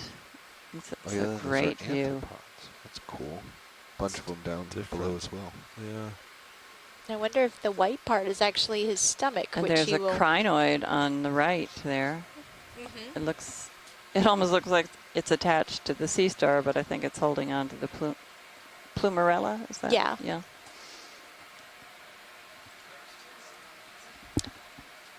I didn't know that. I wonder if the amphipods were on the octocoral, or whether they're an associate of the sea star. Maybe he's eating the amphipods, but they certainly seem to be roaming around. No, I would imagine they're not running away. Hey, it's Chris. There he is. There he is. That was even quicker than yesterday. I'm sort of running around my office trying to gather up what I need to look at what you're seeing, because it's something that we haven't seen before. Wow. Good. This is, it's a goniasterid, and it's feeding on, or at least it's doing something that I'm not entirely clear what it is. I think this is in the genus Cladaster. The plates and the arrangement certainly suggest it. It's weird because when I see these, they're usually. You bear in mind when I get these as specimens, they're usually dry, and they're literally like little star-shaped rocks. And so to see them just all bent out of shape like this is really kind of a novel thing. Really interesting. On the underside, you can see all of those kind of lip-shaped structures. Those are what's called pedicelaria, and they're kind of like they've been presumed to be defensive structures. We've seen them on the sea stars that feed on corals, and they open and close while they're feeding. They might serve as some kind of defense mechanism, I guess, against the stinging cells. I'm not sure, but the marginal plates and all of the other sort of surface details suggest something that I've only seen a couple of at any given time. So the fact that this is actually doing something is really amazing. I may have missed you call that the move was complete. The stomach is I think extended, so it looks like it's feeding on. You said this was a hydroid. It's sitting on a plumarella octocoral. And we're not sure if there's an Alcianacean duva. There's one just below it that's contracted. So we're wondering if there might be one of those, another one of those in there also. But it's definitely on the octocoral, the plumarella. No, I see the close-up now, and it has not only does it have the stomach extended onto the octocoral, I think those are little purple amphipods. Yeah. Mm-hmm. Have you seen that before? We were wondering if they're an associate or... No. There are many of them. You see them. Yeah, I mean, I could surmise any number of possible relationships. It's difficult to say. I mean, when we were looking at some of these kinds of sea stars in the Capstone expedition, there were certainly like worm associates crawling around on some of the corallivore type sea stars like Evoplasoma and Hipposteria. But I don't know if I've ever seen amphipods, what sort of living on these while they're feeding. It could potentially be taking advantage of the extra food, or maybe they're attacking the in a manner analogous to some of the shallow water coral. Maybe they're protecting the plumarella from the sea star by attacking the stomach, or or like I said, the other way around. They're just taking advantage and feeding on the coral while the sea star is doing so. And it's gosh, that's yeah. Or could it be like cleaning up the leftovers from the sea star? Yeah. Because they're migrating around instead of at the stomach. It's funny. Watch lead. This is pilot. But Chris right now. Copy that. This is such an action. I know this doesn't look at maybe to the done typical with this, viewer, but this is an action-packed deep sea photo. Oh, copy that. Because there's just so many things that are happening. You've got the sea star. You've got it. The sea star that I've never seen alive before, feeding on something. You've got these amphipods. You've got the stomach extended onto the octocoral. And that's a crinoid, I think, over to the side. Yeah, there's a crinoid also. Perhaps just sort of being a bystander to this whole scene. And then we also see the pedicelaria that are on the underside of this. I gather that you guys are moving on. They can't see the top side to verify the surface of the animal. Coming down but still, yeah, we've just left. We try to stay low. Yeah, we kind of we're in a swift current here, so we can't stay anywhere too long. So hopefully we got some really good views while we could. But that is a really interesting little situation going on there. It's fun watching behavioral. Like I said, I think that's the first time I've ever seen if that's actually what it is, because again, I've seen these dead a bunch of times, but seeing them alive is kind of sometimes it's very difficult to match them up. One little tip. But my tentative identification would be something called Cladaster, Cladaster. Like zoomed in on something. And I think that's the case just because you've got the pedicelaria and you've got the big marginal plates, and I think there are granules on the surface footage that. And that allows you to sort of. Yeah, I think that's what those are. Some of the surface details aren't quite matching up to my liking. But, but the current should get worse. Yeah, that's what I mean was if we could see it from the top surface, then that would be even better. But so far, that's pretty exciting. I mean, if I was going to see one starfish today, that would be, we've made your day. I'm so glad. Sure. Well, I mean, we're seeing a lot more echinoderms today, actually, at least in the urchin group. Yeah. Well, there's so many things going on. There's the amphipods, and and I'm seeing the tube feed going on, and wow, there's all sorts of stuff going on there. So, well, thanks so much, Chris. Thank you. I appreciate it. I hope you will take the moment to stop at sea stars in the future. We sure will. Thanks very much, Chris. Thank you very much, and have a speedy trip to the top. Thanks. We're getting there. Bye-bye. So this. Wow, this is a great Lophioides, I believe. We'll get to see him. Andrew's on, so I'm sure she'll let us know soon what we're looking at here. He's using those fins to navigate the coral. This guy looks kind of chubby. Maybe he just had a meal too. Lophioides barrow. Thank you, Andrea. Beautiful glass sponge to the right of him too. The water seems sparkly here. It does, yeah. I hadn't noticed that.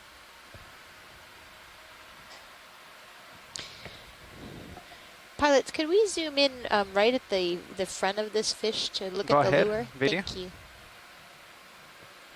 Hold right there. Oh, maybe he'll just come right to us. Come out. Wow. Right there, hold.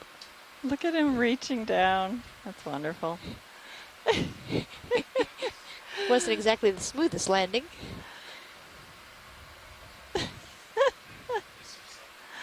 Tilting up. So, Andrea, is this the kind of fish that sort of inhales water to bloat itself, to make itself a little more fearsome, or is that just how it looks when it's not sitting on the seafloor? Maybe she could answer that question on the chat room.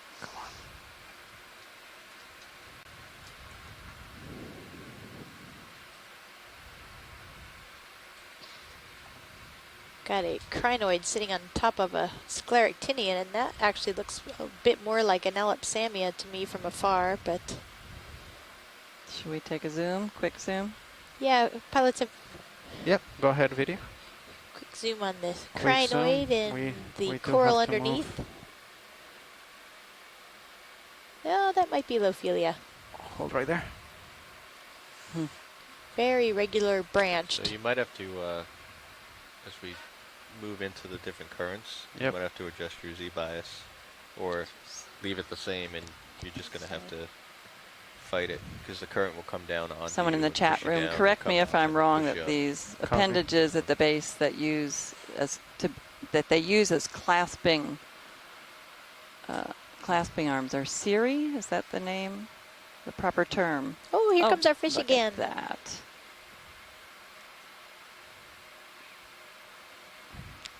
Let's come out, video.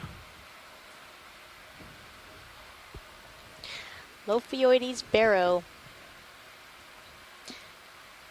Okay, let's try to come in. You are correct on the theory, Leslie. Okay, thanks. Hold right there.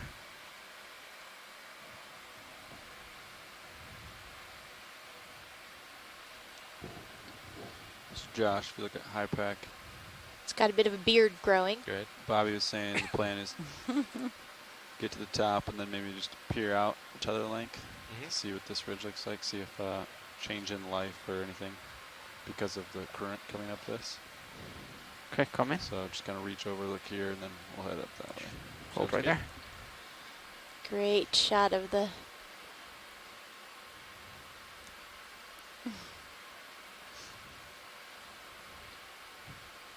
Yeah, see how He's got a little Giovannia cup coral to his right on the side of his face.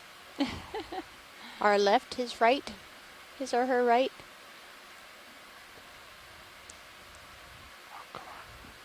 Wow. Those fins wrap around the coral. They're really being used as modified feet. Yeah.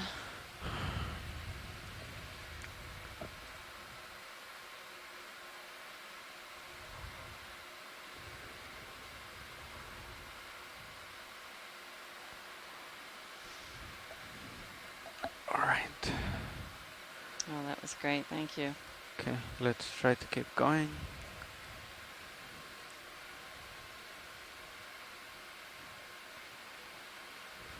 Well, that was a fun visit.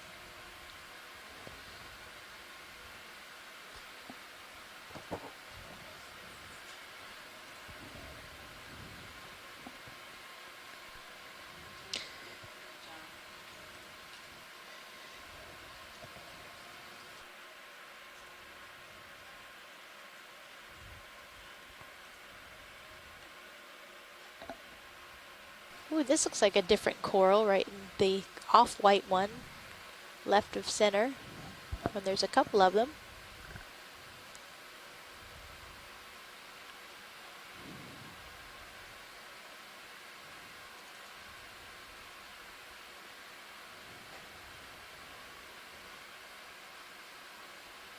Okay, video, come in partially. Hold right there. Looks like Madrepora. It's a different color than we saw yesterday. It was very orange, the Madrepora oculata most likely that we saw yesterday. There's also Madrepora carolina. I don't know if these are different species that we're seeing or whether they're just different color morphs.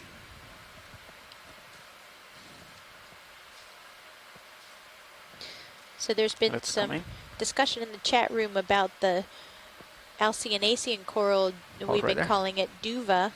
It actually might be Pseudodrypha cf nigra, and so Andrea commented that it probably needs some molecular work, and luckily we have at least 2 samples of that from this cruise, so somebody will get right on that when we get back.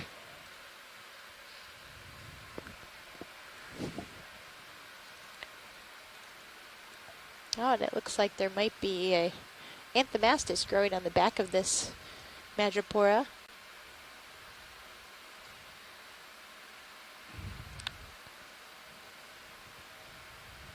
It's a very pale Madrepora compared to the bright orange one we saw yesterday. Come on partially.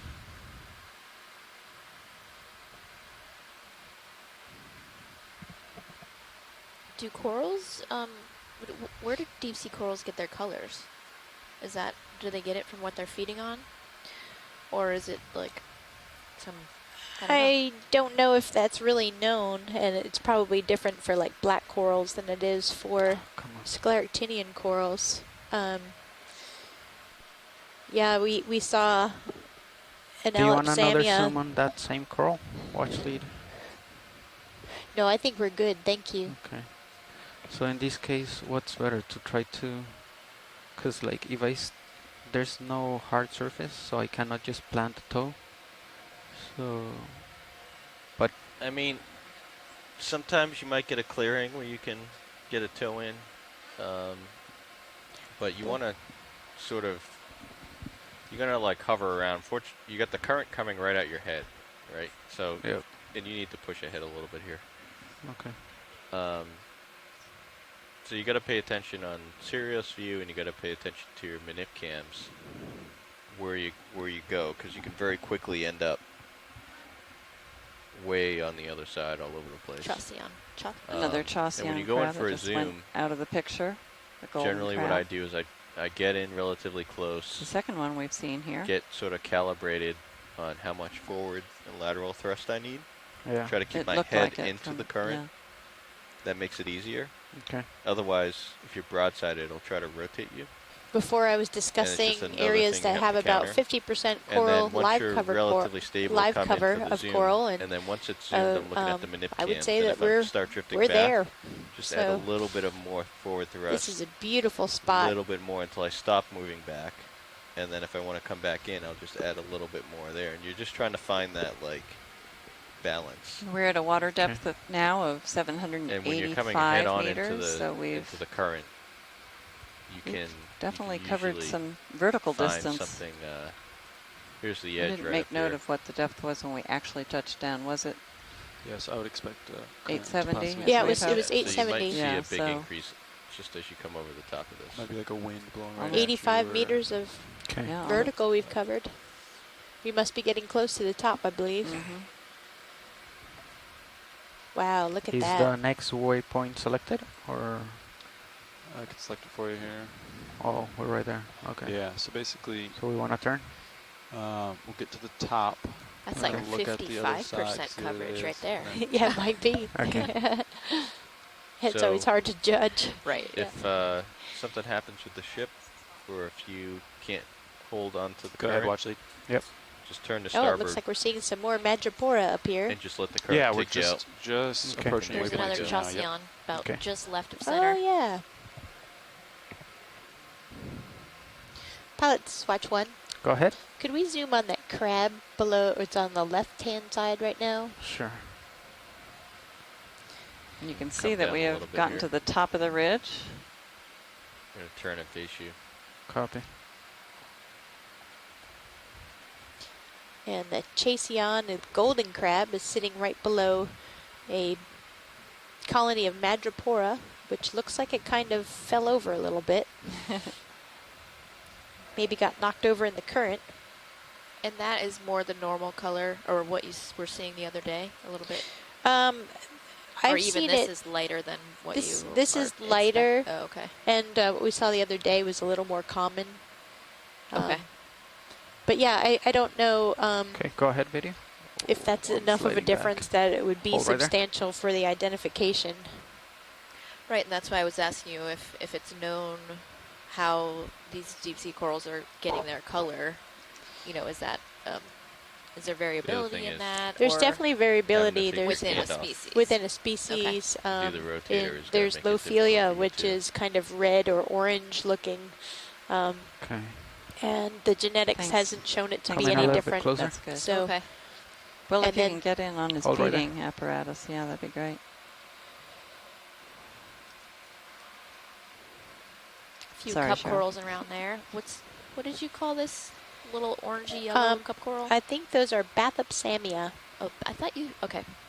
Is there one that starts with a G that you There's were a saying? Javania. Javania. Okay. And the Javania will be taller and more slender at the base and a little bit more purple in color. Okay. And of course, those are all very tentative IDs, but those are the common suspects. Got it.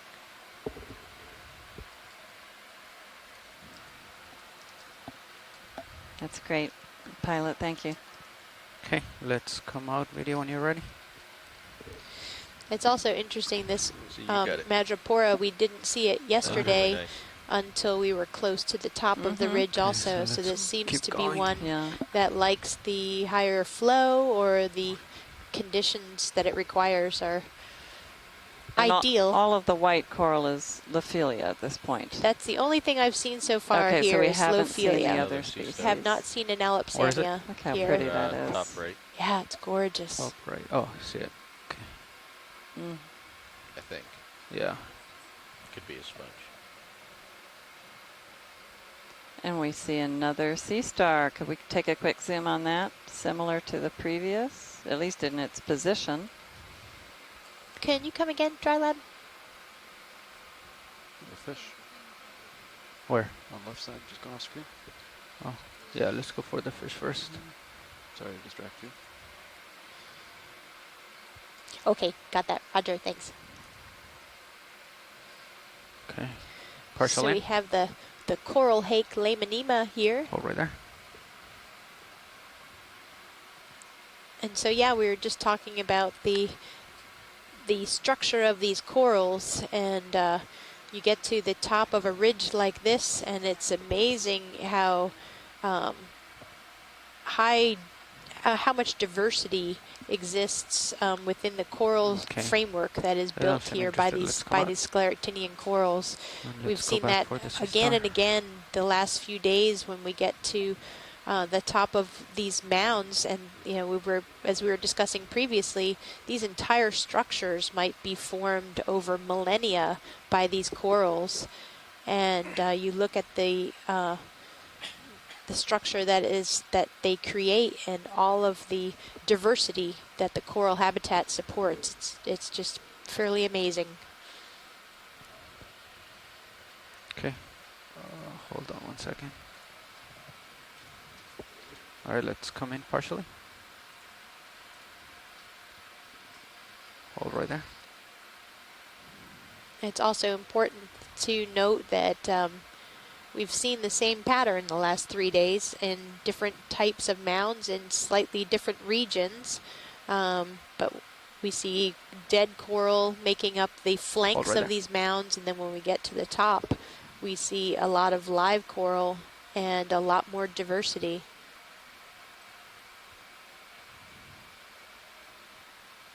And this is our second sea star that we have caught in the act of feeding. Not sure what he's feeding on. I can't even see what he's affixed to. Looks like he's just sitting on top of a Yeah. dead coral branch there. Maybe he's just holding on instead of feeding.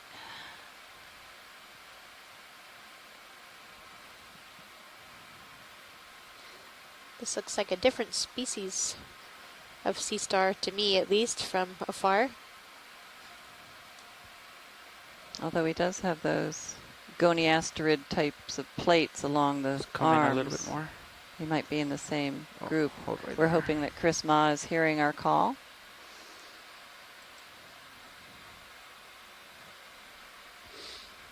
Take a short move, Josh, or you like where you're at? We may have to zoom away before he gets on the phone. And there was a question on Facebook from Sharon Booth. How deep do these mounds of dead coral go? We had a little bit of a discussion about this yesterday. And From my knowledge, around 1,000 meters would be about as deep as they go. Today we went to 870 meters at the base of this feature, and those are some of the deeper mounds that are known, at least in this area. I don't know if we know that for certain, even in this region, because we have more exploration to do. But in general, when you get much below 1,000 meters, we don't find the same coral species. We don't find Lophelia pertusa and Alcianaceae profunda, but we find Selenosphelia, which isn't as much of a reef-forming species.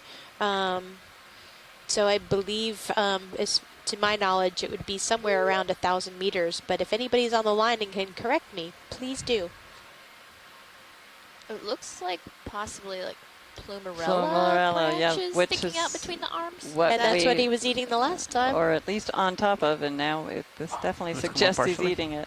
Maybe he grabbed it from somewhere else and took it to this position to eat it. This is Chris Ma. Hi, Chris. Hey, didn't mean to interrupt. That's all right. Discussion.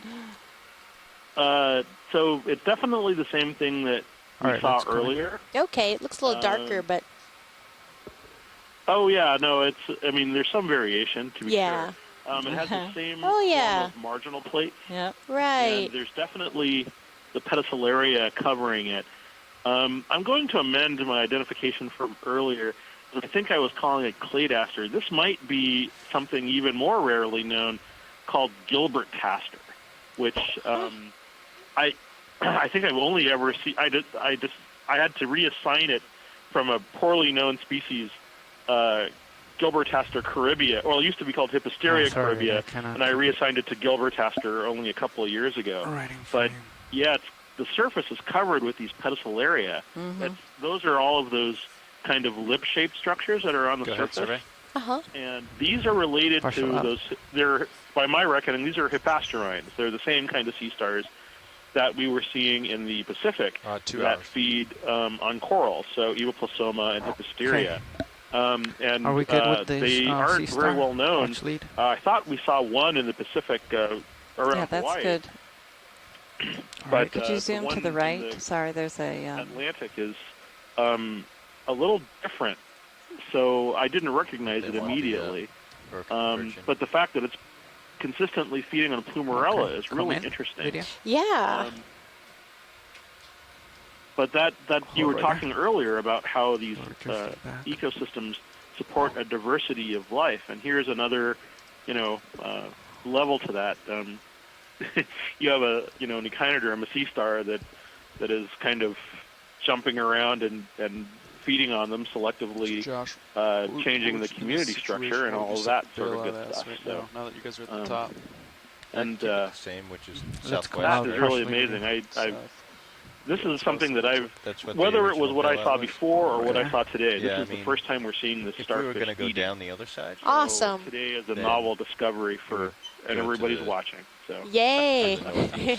Witnesses.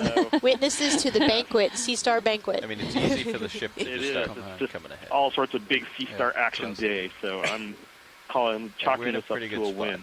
Oh, right. Okay. Yeah. Oh no, I'm looking. There's all sorts of cool stuff going on. In fact, we were seeing some of those sideroids feeding on some, or at least perched on some of those corals, and I think we actually saw some of these with their teeth gnawing on corals in the North Atlantic and in the Pacific as well. I'm not sure if that's exactly what they're doing here, but sideroids are those what you're calling pencilers. The pencil, okay. Sideros. I would just keep Sideros and so forth. And do you agree? Those are unusual. Again, these are kind of early offshoots in sea urchin evolution. This is RV nav. They're very old. They have a lineage that extends back to the Paleozoic. And they confirming they're unusual because they have no skin on their spine, which is why there are always sort of things growing on them, as opposed to other sea urchins, which are usually spines that are free of, we're at the top of the ridge now. Like algae or barnacles or things like that. Steroids often have a multitude of those because the spines permit that. And This one I don't recognize just because I'm not a sea urchin person. But a little bit of trivia: Citrus is Latin for crown. So I believe it's a specific kind of crown, a Persian crown. But Citrus, even though it's a Latin word that alludes to the name, it does have a meaning. If you want to take a peek on so it's sort of, if you're trying to remember the name of these urchins, think of a crown, and that's literally what the name we just means. discussed the bailout. Well, thank you, Fernando. Chris. Anyway, so my trivia points for the day. We have to bail thank you out, again, the ship's just and gonna good come luck. ahead, and you're I'll gonna talk turn to your you starboard. soon, hopefully. Okay, thanks so much, Chris. Just get pulled Bye-bye. off the ridge. Okay, so That's north. Chris Ma from the Smithsonian. Okay, northeast. And we're going Sorry, to to the southwest. poke out a little I'll bit just and turn try to starboard to take a little northeast. bit of a look over the kind of more south-facing part of this feature. Our guests from previous experience of folks in the chat room and myself included is that the south-facing side of these features is often has larger stands of live coral. Once you go B2, they are getting the full brunt of the Gulf Stream, which is delivering them even more food, and so that makes for a perfect environment for them to grow large and healthy. You should actually try that. And so the coral growth is what is making these mounds, and so come ahead and turn. over time, this might have started thousands and thousands of years ago with one or two little colonies of coral that found a place to settle and grew. And then over time, over lots of time, those colonies started to die, as you see that the brown parts of the skeletal structure, and it traps sediment, and the coral will continue to grow. Pieces of even the same colony can break off and continue to grow, and then you have new coral settling on top of the coral skeletal growth. And the process of new corals growing and the old coral skeleton taking sediments out of the water and building up over time creates these mound structures. And we've been talking earlier about how interesting it would be to take a big core out of one of these mounds all the way to the bottom and be able to age the coral mounds. Let me know when the tether is stretched, and I'll just come back the other way and aim for the next waypoint. That is a difficult task, though, isn't it? These are so narrow. Just finding the top of one of these mounds from a ship while you are lowering a coring device, that would be a challenge on its own. But then to be able to penetrate all this rubble, it's very difficult to drill through this. But our colleague John Reed had called in and said we do have a core somewhere. I can't remember who he said. So I think we already looked over the ridge. I'm going to start turning and that the base north of the and heading core was northwest to waypoint 3. Years old or more. Actually, this is John. Oh, hi, John. Great. Actually, that core was done off Norway. Off Norway? No kidding. Okay. Norway on a Lophelium mound. Mm-hmm. And I believe it was about 600 meters depth of water, and the mound was about 100 meters you'll get off a watch like this, Fernando, tall. And they did a core from the top to the bottom. That's great. I don't have the paper right here that describes that. You should be able to Google it and find it. And that's really interesting. What do you suppose this object is? Were you saying, and I was listening, I'm sorry. Oh, I think it's some kind of a sea star. It looks like a sea star. But I don't remember seeing one this color before. It has very unusual. So you see the arms, but then you see material between the arms. There's a lot of Plumarella octocoral up here, and there's also a bit more of the Madrepora orange sclerotinine coral you see on the right side. Let me see if I can just get a view from this side then. Yeah.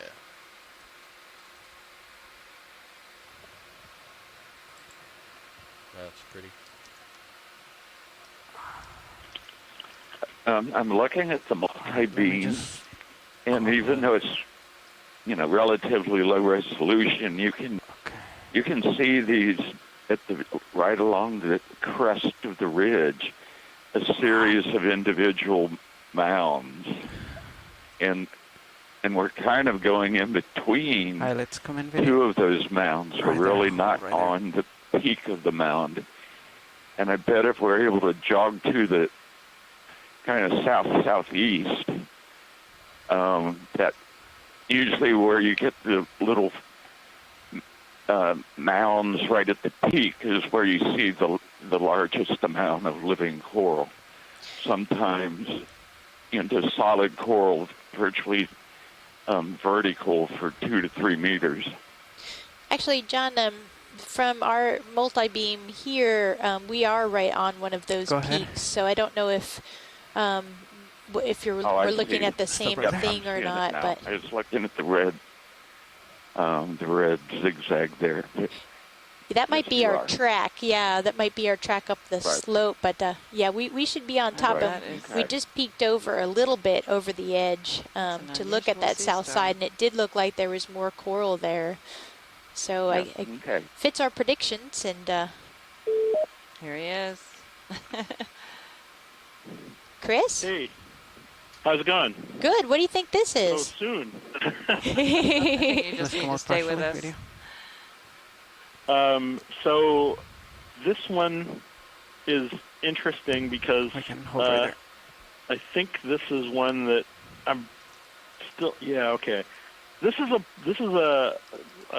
one of the families that we only tend to find in the Atlantic.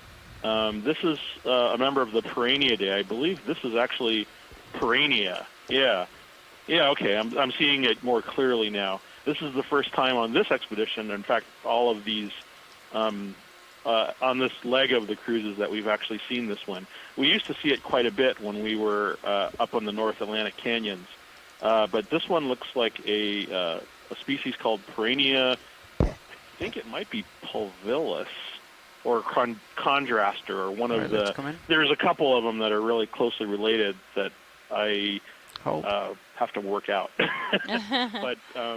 But it's in the family Pyreneidae, and they're really unusual because the skeletons of these animals are completely embedded within this really fleshy, smooth tissue.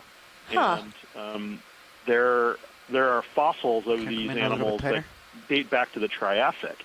And on top of all of that, recent phylogenetic work has shown that these are actually sort of early in the tree for a group of the major radiation of sea stars known as the Valvataceans. So, they turn out to be quite phylogenetically important. And understanding what they're doing here is, again, kind of a look into the future, or into the past, rather. So, it could be that this is, a key to reconstructing the paleoecology of some of these fossils. And they're just hold right there. They're just really strange animals, frankly, because they're it's not clear why they have these tissue, this layer of tissue that covers their body. Some people have suggested the lack of calcium carbonate, but clearly there's a lot of calcium carbonate to be drawn on by the coral. Yep. And they're not that deep, so it's a mystery. They sure are beautiful. Yes.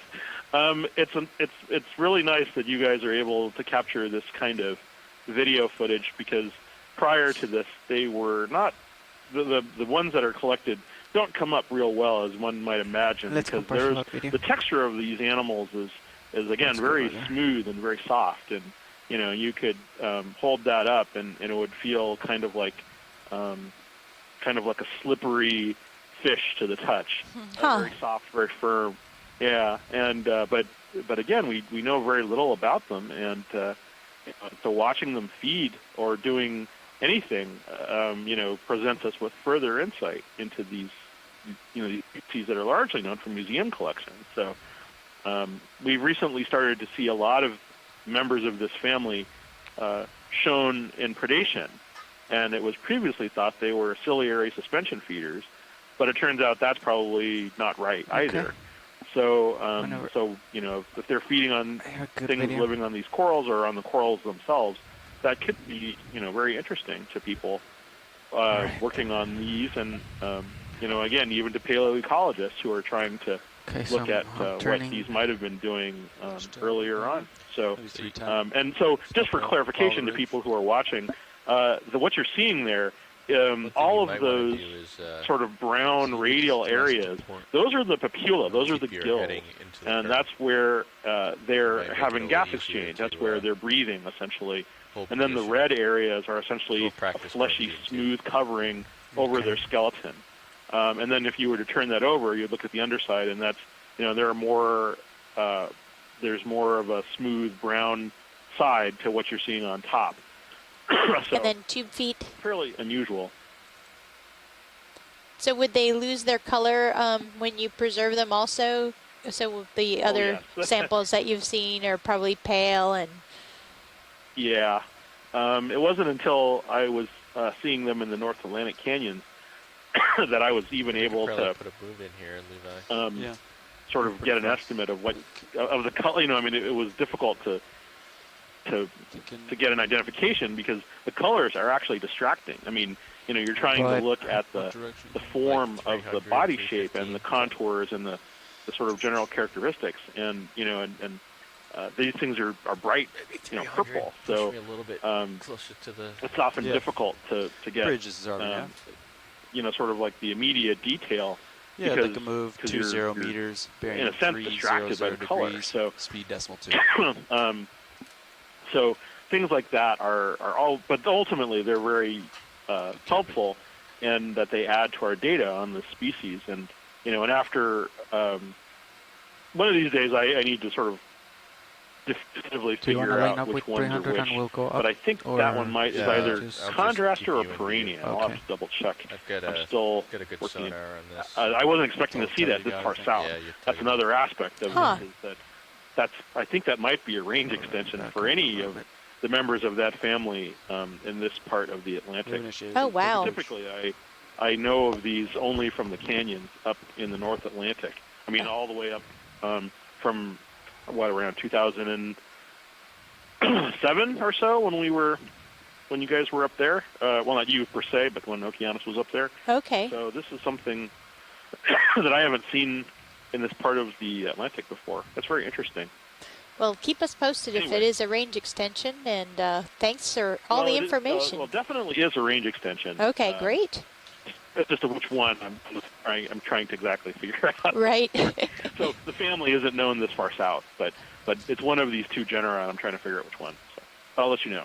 All right. Thanks very much, Chris. Thank you. I'll talk to you again, maybe even sooner than this time. Yeah, we hope so. Thanks a lot. I'll talk to you later. Bye-bye.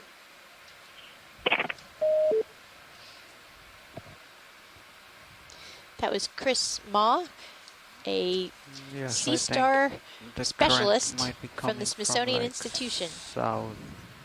It's coming from the southwest. Okay. So should I just try to face southwest and just move along? Yeah, that's what I would do. Okay. And We're I would continuing try to see try to stay to a fair amount of live Lophilia pertusa and an occasional Madrepora oculata. And a fair amount of dead skeletal material. And again, that dead skeletal material is very important to this habitat, as it not only makes structural habitat for other species to live in, but it also builds these mounds. And as these mounds grow in size, it gets the live coral at the top more and more into its prime happy place with high current flow, which delivers food and sweeps away particles that might smother it. And what I find interesting is that the mounds that we saw the last 2 days really are mounds. They look like rounded hills under the Gulf Stream. And here we are, we're still certainly influenced by the Gulf Stream, but this is a knife-edged, very steep ridge that sticks up almost perpendicular to the flow of the Gulf Stream. Very different morphology of the feature. I really expected it to be a rocky ridge, just based on how steep it is and how it did not look like mounds. And yet we're seeing plenty of evidence suggesting that it is also constructed from the ground up, or from the depths of over 800 meters to this depth here of, what are we at, 790 meters, that it is a giant pile of dead coral. And it may be on top of some rocky structure that initially made this ridge, and then it was covered. That we would only know if we could core. Or actually we might find that if we did a sub-bottom profile across this area, it would reveal if there's some underlying strata or layers of rock. We might be able to do that at the end of the dive if it's calm enough. And move complete. Thanks, Bridge. We're seeing several of these echinoderms, the pink ones. Might be Echinus or Gracilochinus. Yeah. Could we zoom in on that mound of organisms just in the lower right? There's quite a bit of diversity just in that one little section, it looks like, including the echinoderm. Come in, video. Hold right there. Going back to the coring of mounds, John Reed said that he's cored an Okeanos coral mound, and Okeanos is anything you're particularly interested in? Is there anything? Well, the echinoderm is a little blocked right now. If you can move around, yeah, get a quick zoom on the urchin. Okay. Since we're seeing several of those. And then I don't know if we want to zoom in on any of the corals. Video. It's fine with me. Hold right there. It looks like we have more of the Anthomastus, the little red octocorals, and then Plumarella with the more feathery octocorals that are close, and then behind the urchin.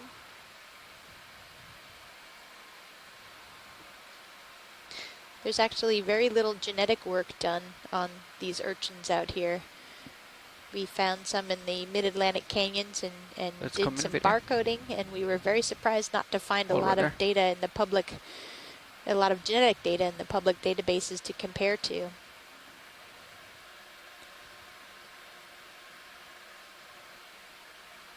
It's more of your classic sea urchin rather than the pancake urchins we've been seeing. Come in.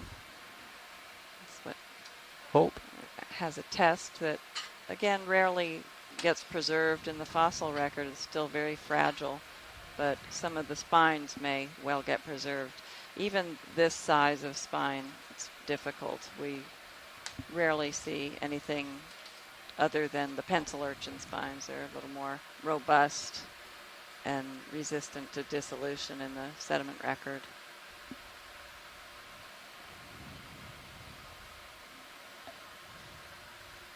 And Pilot, if you just want to give a little tour of the different species for people who have just tuned in recently. Out partially video. Right there. Yeah, so we were talking about the Okeanos, which is a coral that's a deep water coral, but is much more shallow than this, 150 meters or so. And there's actually a coral habitat area of protection that protects some of the Okeanos reefs off of Florida. And John Reed has done a lot of work on those, and he did some coring of one of those mounds, and down to 3 meters, he found all coral rubble and no rock. Is there anything else of interest here? Watch lead. Oh, that looks good. I think we can cruise on. Thanks. All right.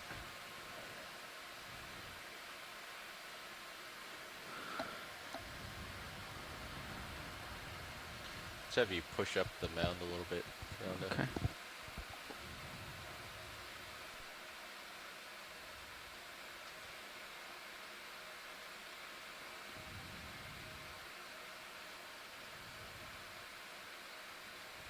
Your left toe. Yeah. Go ahead, watch lead.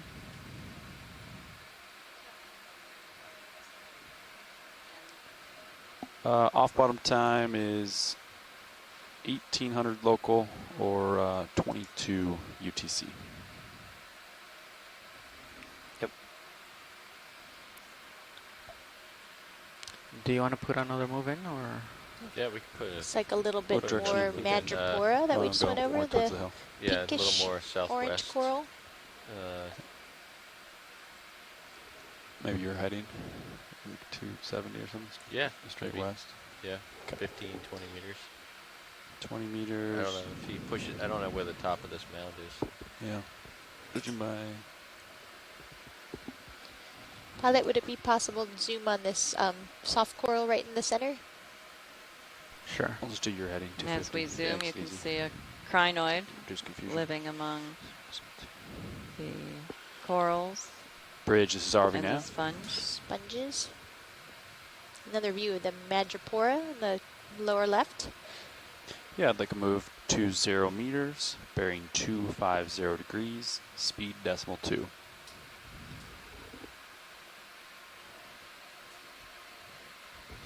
Okay. I'm turning. Thank you, Rich. Come on.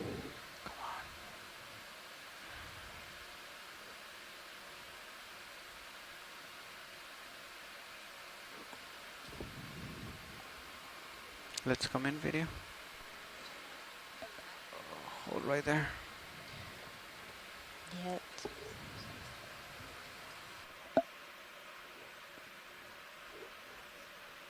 Go ahead.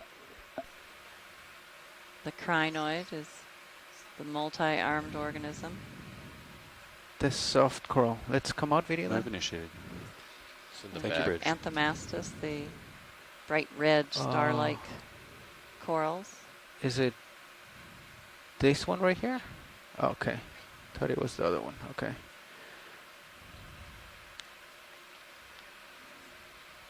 Oh, sorry. We just had a request to zoom in on the crinoid. So maybe we can come back to that.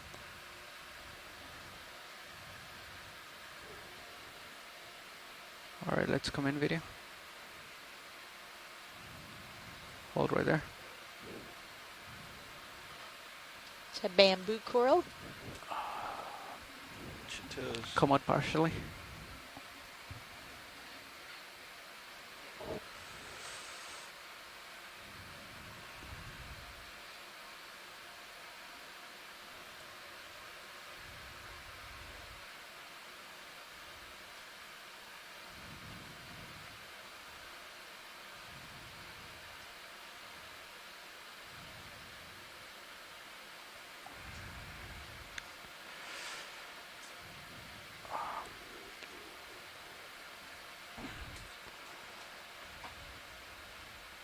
No. Hold on. Pilot, if it's too tough, no worries.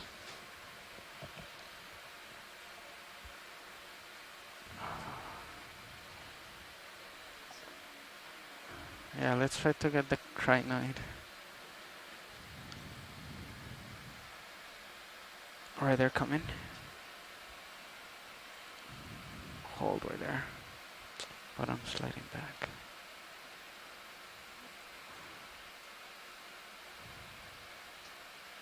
Let's come out partially video.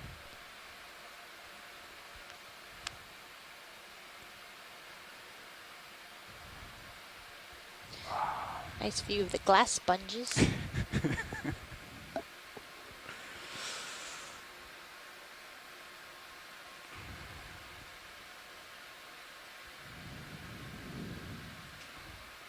As you can tell, the current is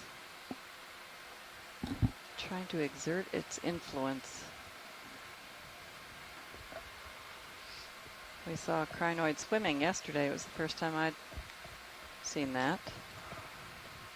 I think Chuck Messing thought that he probably wasn't actually swimming, but just getting caught in a little bit of a current. Yeah, that's what I was wondering, because I've never heard of him swimming. Yeah, he said that genus doesn't usually swim. But, no, but we also heard back from Eric Cortez on the like coring of mounds in the Gulf of Mexico, come up of a little bit, like, mounds. it drags me back.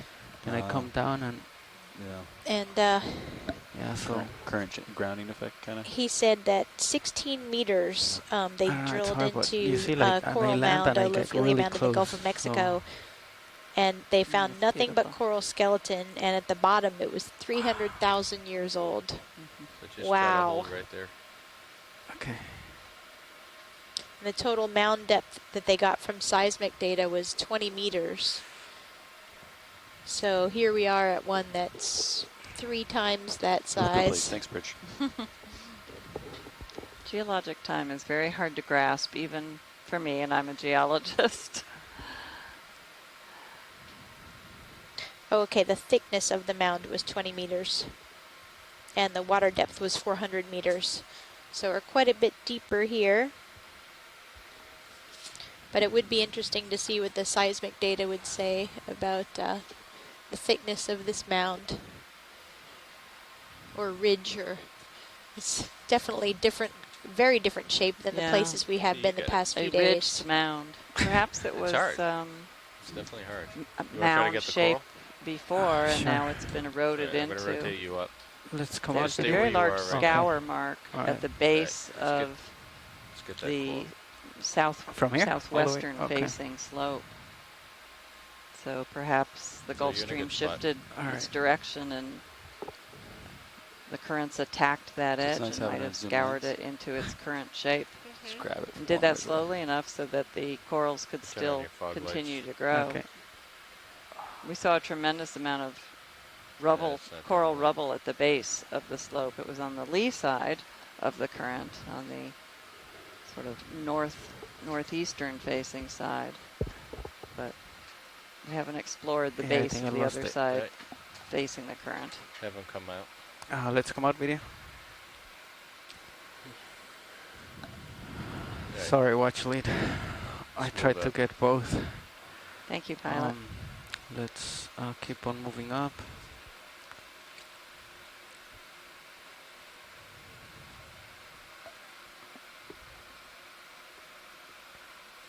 Get stuff because you can get sort of like a gusting effect too sometimes. Yeah, probably you won't have as much problems as I am, but yeah, this is the first time I think I... And we're up on the ridge of a very steep face slope that we climbed, and now is this sort of, there's an interesting planktonic organism. Is that a... Wonder if that's a siphonophore. So I was afraid to say it. I didn't see the whole thing, but oops.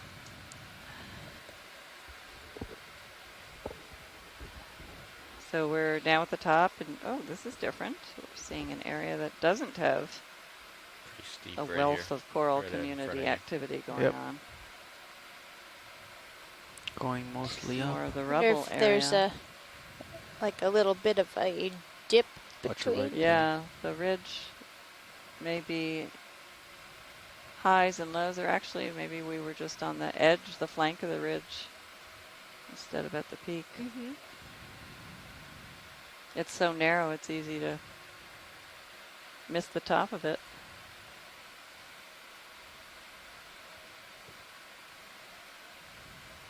Yeah, it's quite different than where we wound up yesterday, where we had this very broad crest of the mound. Okay. So yeah, it really looked like the top of the mound. Put your head into the current. Broad and flat. You could see the edges sloping off in the distance. Okay. This see how you're very different, off. very peaked. Yep. And all those corals growing upward as much as they can to take advantage of the currents. It's a nice shot illustrating the flow of the water. Is that move still going, or is that better? The move is done. You could probably push me a little. 4 minutes ago already, but you haven't moved a ton Not closer. in the distance. You see a field of as more, I come up and down, I'm going to more drift colonies. forward and back. Okay. So. Understood. You want me to bring you in a little closer to him? Or wait a minute? We can sort of split the difference. Yeah. You want like a 315 or something? Or sure. 310? Okay. Yeah. We'll do 310, 20 meters.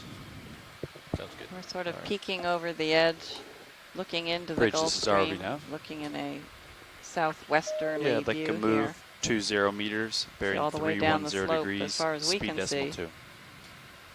Abundances of these Lophelia corals. Good copy. What was that, Barry? And this ridge feature 310. has about at least 80 meters vertical relief point. off the seafloor. You're off to a starboard. The seafloor was 870 meters, and we're now at 785 meters. Yeah, it's actually 110. I think it was. I think is what the estimate was to begin with. Let's quite a come in substantial ridge. Hold right there. There's another coral hake. Move initiated. Thank you, Lamanema melanurum. Right there. Hold. There are a lot of crinoids here.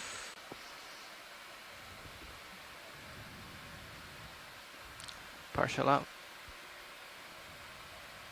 You gotta push the port here. Okay. You're getting blown off. Ken Sulak was commenting on if 310 was a little bit too far to starboard, Josh. The skate that we saw a lot earlier today. I don't know if you were here for the beginning of the dive. We saw a very small patterned skate, modeled pattern skate. So and I think that this is the name on, that Leslie came up with also. Fenestraha plutonia. And he said that the tail is held absolutely straight to avoid distorting the electrical field that's used in electroreception. Oh, and we have another one of these sea stars like we saw earlier. Adjust it. Okay. Bridges RV-nav. Yeah, can we hold present position, please? He is closer to live coral than the one that we saw previously, I think. Yeah, I'm thinking more like 280. And Chuck Messing has identified the right now feather star crinoid as Xenometra columnaris. Extremely long cirri, or the hooks arranged in columns, and the arms extend in slender filaments as characteristic to this species. All right, 20 meters, bearing 280 degrees, speed decimal 2. And he says that this species occurs in shallower water in the western Atlantic in the depth range of 500 to 1,000 meters than it does in the eastern Atlantic, where it occurs between 3,400 and 4,000 meters. Wow. That's interesting. Yes, you don't want to go out too far that way. All right. Maybe we just haven't looked that deep for them here. Yeah. You want to come back to port. But that is interesting. And we're right in the depth range that you mentioned, Chuck. Thanks for that information.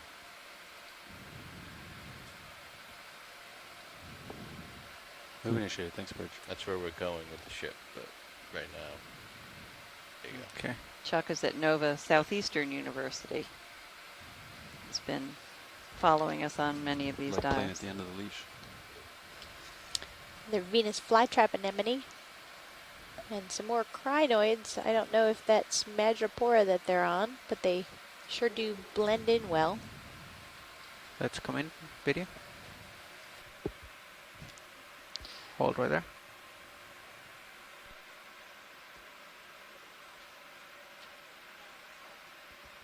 Go ahead, watch lead.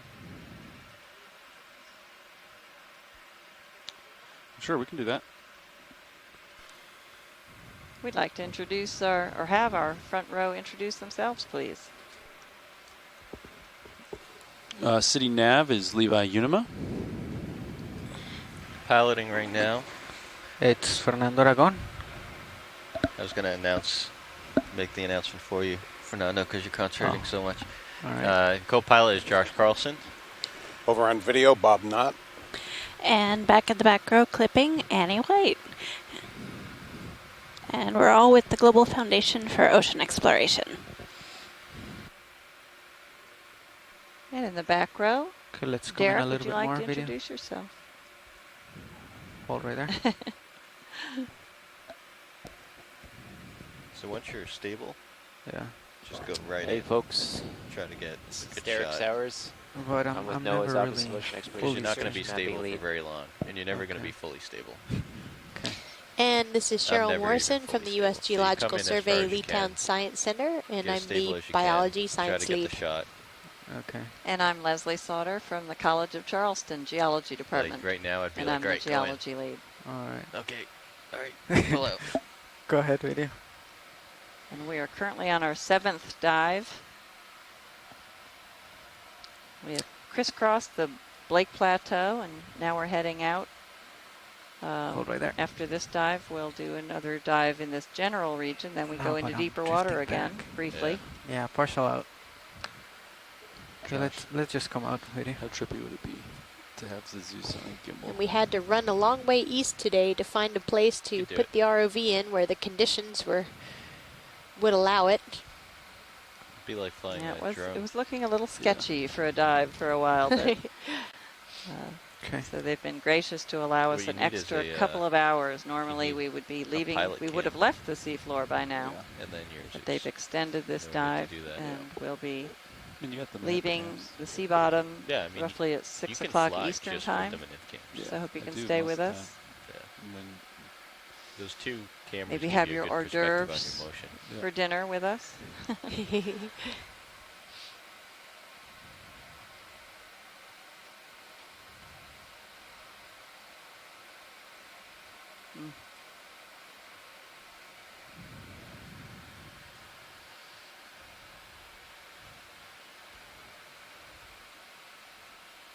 So, Cheryl, maybe you could tell the audience listening about the difference between these deep sea corals and the type of coral that most people are familiar with in the shallow waters, and particularly their coloration. What we see is a lot of white color here, which a lot of people think of as a bad thing. Bleaching of corals, you may hear about in the news. Right. Hold right there. That is a bad thing, and it is happening in shallow water corals, not here. Shallow water corals have zooxanthellae, which are algae which live symbiotically in the tissue of the coral, and it's what gives them their color. And if they're exposed to too much heat for too long, those zooxanthellae beat feet, basically. They leave the coral, and the coral then bleaches or looks white. Sometimes the coral can come back and survive that kind of situation, but sometimes they cannot. These corals that we see down here don't have zooxanthellae. There would be no point in it because there's no sunlight that reaches these depths. So instead, they rely on feeding in the water column. So that's why they like to be up high in the water column and where there's a lot of water flow, which delivers the food that they capture out of the water column.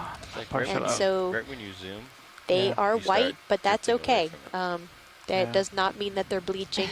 And there are species like the Madrepora that we see that are colored, but yeah, it's not due to zooxanthellae like we see on shallow water reefs. Yeah, actually in this region, if you're brown, that's a bad thing because that means the coral has died and the iron and magnesium in the water are starting to precipitate onto the coral structure. So all the brown material is not healthy at all. It's dead. Right. It's dead, but it's also still creating a habitat for other organisms as well as building up these mounds. So very important structure. Maybe another sea star. Oh, yeah. Same type that we've seen. Now this would be the third. Okay, if it is in fact the same species, it looks very similar. So just watch your minute cams.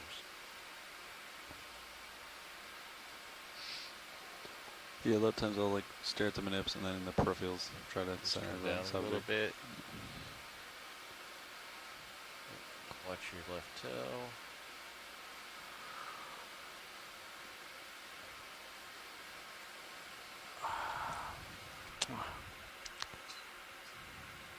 No, but it was rotating. Let's come out partially.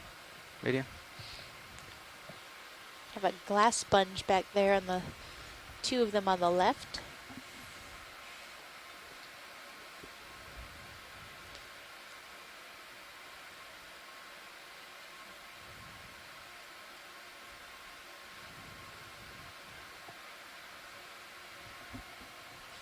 I'll take your main, your rotator.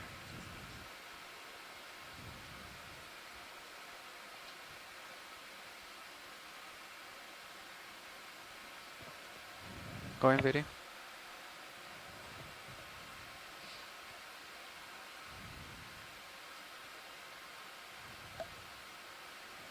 Yep, that looks very similar to the one we saw previously. That fleshy material between the arms.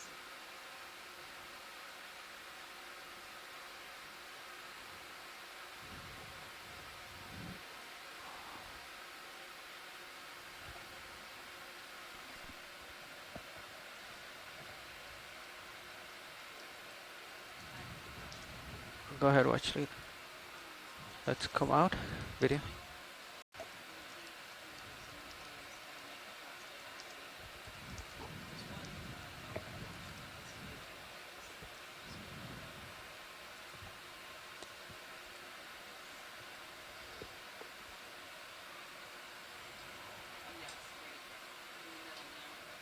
You have me latched in, I think, right there.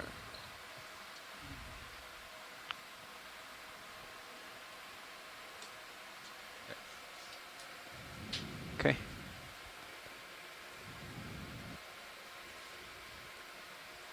Trying to plan my next move, Josh. Looks to me like Hypax got it. We're going to zoom in on this Maybe crinoid again. 310. Chuck Messing was hoping to 305, make a but in real life, take another I think look it's at gonna it. put you in He deeper said if water, it's the maybe. species he believes, that there's only 20 specimens would available, say, so this might be let him helpful acquire in ridge the and go ID. from there. Yeah, have him push out a little bit after this. And Yeah. Video, whenever you're ready. Let's come in partially right here. It's going to be another 20 meters, like 270 or something. But hello, Chris Ma. Hello, Chris. How are Right you? there, hold right there. So we're going after the crinoid? You observed yet another Perenniid sea star this is gonna be amongst quite a ride, Annie. the coral forest. I have total faith in you. So I've looked up some of my notes and checked the pictures and double-checked my identification. I think this is something called Chondraster grandis.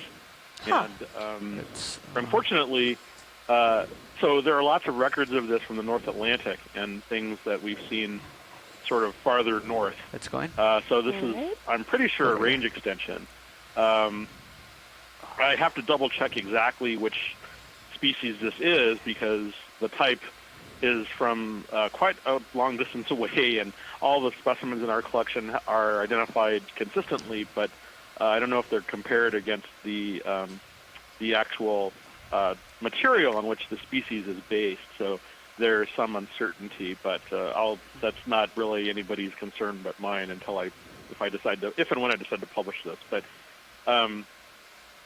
it's definitely a new record, and if we get to see what it's doing, if we get it at another angle and it's feeding on something, that would be an interesting observation. But other Perenniids, such as Perennia pulvilis, which is from the North Atlantic, they've been seen feeding on Alcianacean. Are we good with this crinoid? So it's not entirely unreasonable to posit that this critter is feeding on the coral polyps of, these are Deucidophilia. Thank you, Josh. Yeah, this Lophilia. You want to push up and yeah, so that's not unreasonable to think that it's yet another corallivore feeding on these things. Wow. And that would explain why it's so numerous up here where there's so much live coral. Sure.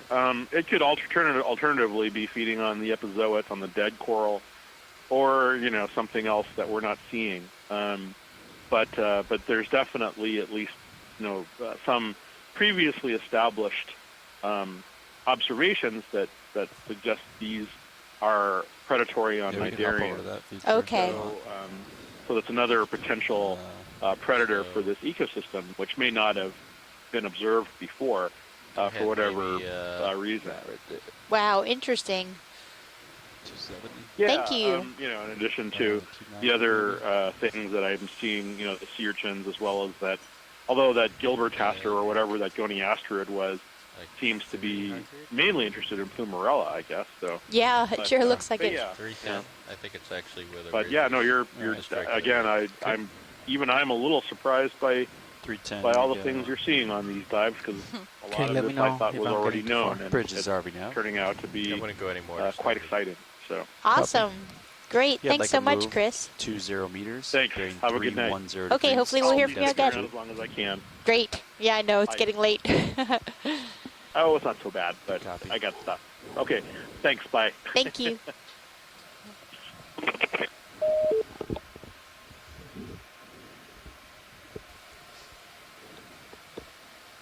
How long do you think you've been flying for, Fernando? Don't look at the clock. I don't know. An hour and 15 minutes. What time is it? You looked at the clock. No, I have no idea what time it is. You've been flying exactly an hour and 15 minutes. Oh, really? Yeah. Oh, wow. Nice job. Yeah, it's been an hour and 15 excruciating minutes. Okay, so... Great job, Fernando. You are doing a good job. This is tough flying. Go ahead.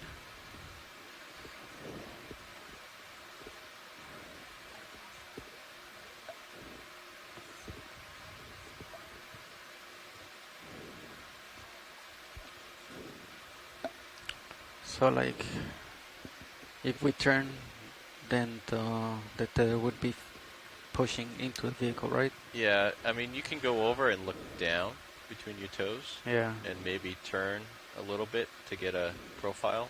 I don't think we'll be able to get any real zooms on that side.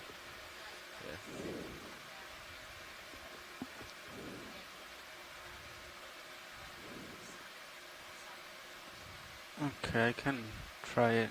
So why don't you center up on me here? Okay. And then maybe like down a little bit, forward, turn right, and then lateral to port to fight the current would be my guess. So we're trying to see whether we can just get a peek over the far side, the south-facing slope, and just get a perspective that might be similar, give us a similar view to what we've been looking at from the side that we faced, if you want me to come out that we climbed, descended earlier. Copy. All right. Yeah, I think my laterals are 100% right now. Yeah. Yeah, do not turn your head. Come back to port. Come back to port. So all you can do is really look down. All right. So keep coming to port. See how your tether is lined up? Yeah, you can see a lot more coral over on this side, as we would have expected. That's a lot of current. It would be interesting to see if the entire face is covered with coral. Yeah. To look at sort of the depth stratification, but unfortunately we can't do that today. Can we peer into the darkness we'll have to wait till a calmer day. Yes. Like. No, I'm just asking if video can push it. This gives us a good idea. I mean, can you brighten it anymore? Or is No, it this is all we got. I can go in and try to up the gain if we want. Like they're in rows. Yeah.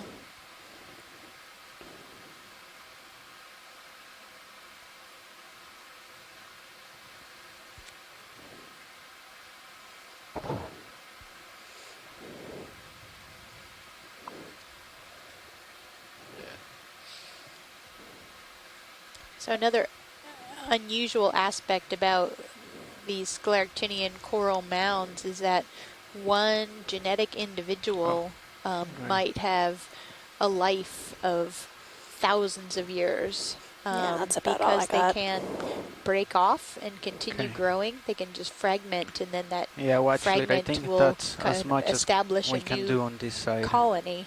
But it's the same genetic individual, and it can basically wind up living that way for a long, long, long time compared to many animals.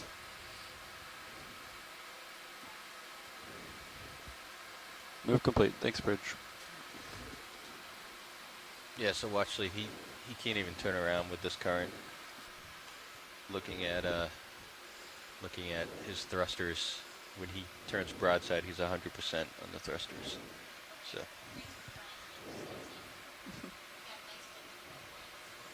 We can come back down and get the ridge, Fernando. All right. Turn your heading to port.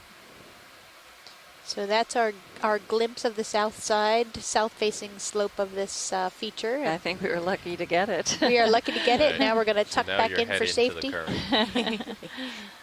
that should make it a little easier for you. About all they could handle with the thrusters, the pilot said. What was the estimate, like half a knot a current down here? Yeah. Yeah. That's yeah.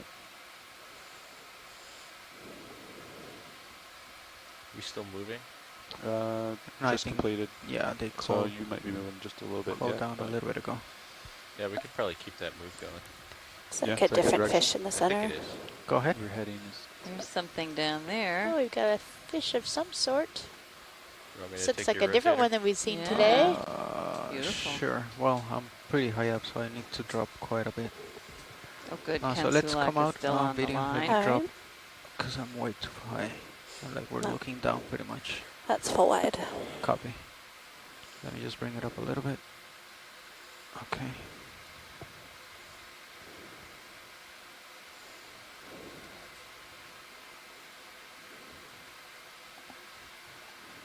So Josh, your heading's at 260. All right, let's come in. 55. You still want 310 on the move, or do you want? Yeah. Yeah. Okay. Yeah, because that Right 310 is the ridge. the ridge, and You we're want trying to go across the ridge, right? Yeah. I'm trying to ride it. Go ahead. Right there, We'll hold. get another one underway. Bridge, this is RV nav. Oh, Yeah, let's like come a up. move, same as last. Range 20 meters, bearing 310 degrees, speed decimal 2. Pins are beautiful. Yeah. It's not going to make it easy on you. Yeah.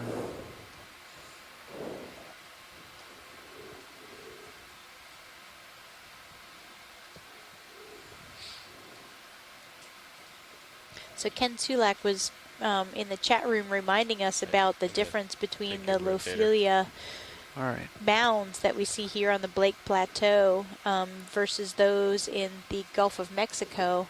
And in the Gulf, the mounds are actually built on salt domes. Copy that. So the actual live coral is probably higher in cover, but they it doesn't penetrate the surface or the seafloor.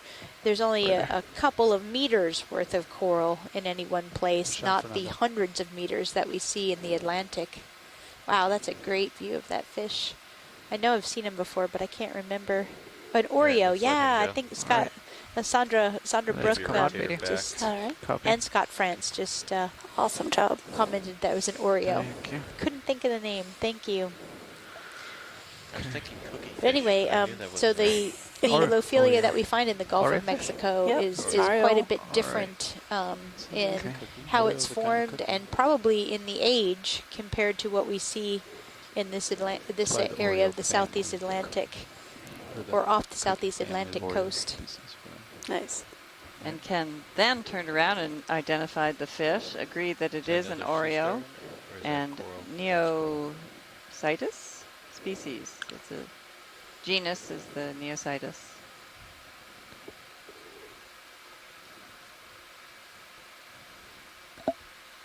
We're seeing that this Limonema species is dominant around here.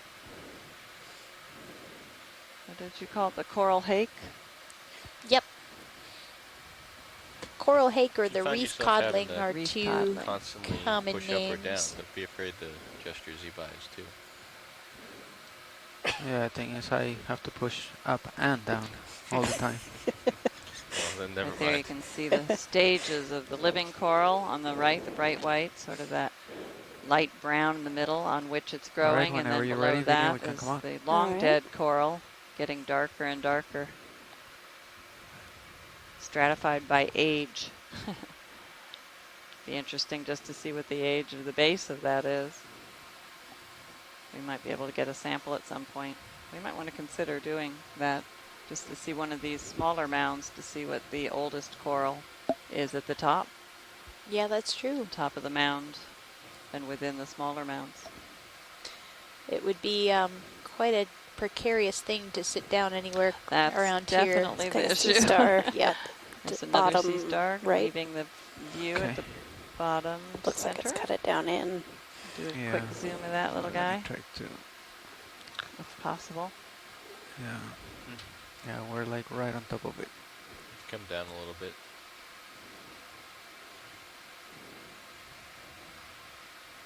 It's times You like can this go you and wish push you past had the skids. There you go. a person Alright. down Move there to complete. get a Thanks, sense Bridge. of scale. I don't know if one of these gullies come would in. be as tall as a person or up to their ankle. Yeah, I think it would probably be more like Knee-high, the maybe. former. Yeah. But, The former? You think it'd be more like a person high? Oh, I would think so, but I guess it's hard to say when we're zoomed in like this. Yeah. We'll get the lasers on. Oh, in a and minute. look, that sea star is on a A plumerella again. I think. Go ahead. 3 for 3. Alright, such a small twig supports And such it a does large, look like the same species. It's a good question. you know. It is kind of amazing that that very fragile, delicate-looking coral can hold up such a big sea star. It is amazing. So insightful, navigator. Well, I think it's mostly water in there, so it's really not a lot of mass, but it just looks like it, you know. All right. Let's come out video. All right. That's great. Can we get the lasers on just for a minute to get a sense of scale here? Yeah, they're on. You just have to tilt up. That's gorgeous. Oh, they are on. They're just so rugose you can't see them.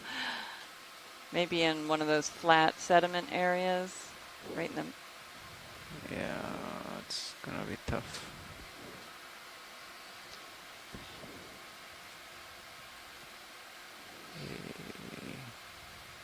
Yeah, it's gonna be impossible to get them. Sorry. There's just too much coral. We just can't... Yeah, just drop down here a little bit. Can't see the lasers. We can't figure out how big everything is. Oh, there you see them a little bit. I see one. I haven't seen two together. They're definitely on. No, there they are, right there. Yeah, but not together. Okay. I should have... Gonna keep on I pushing guess out. that sea star was less than 10 centimeters because the lasers were on, but we couldn't see we couldn't see them in the view.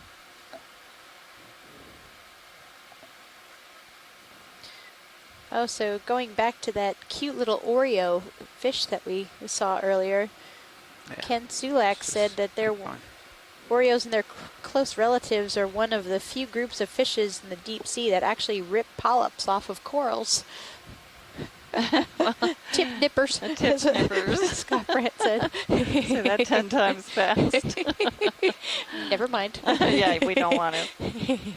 This is live. Sounds dangerous.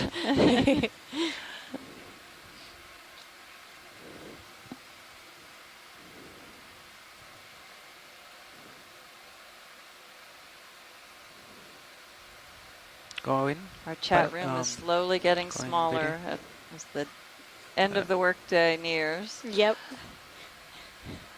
Only the diehards. Looks like maybe a sponge. Looks like one of the sponges there growing in the coral.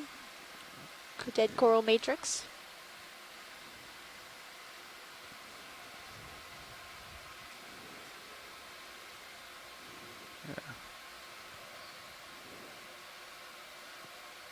You may have been seeing it earlier, but there's another one of those chimney sponges that we were looking at yesterday. Mm-hmm. Yeah.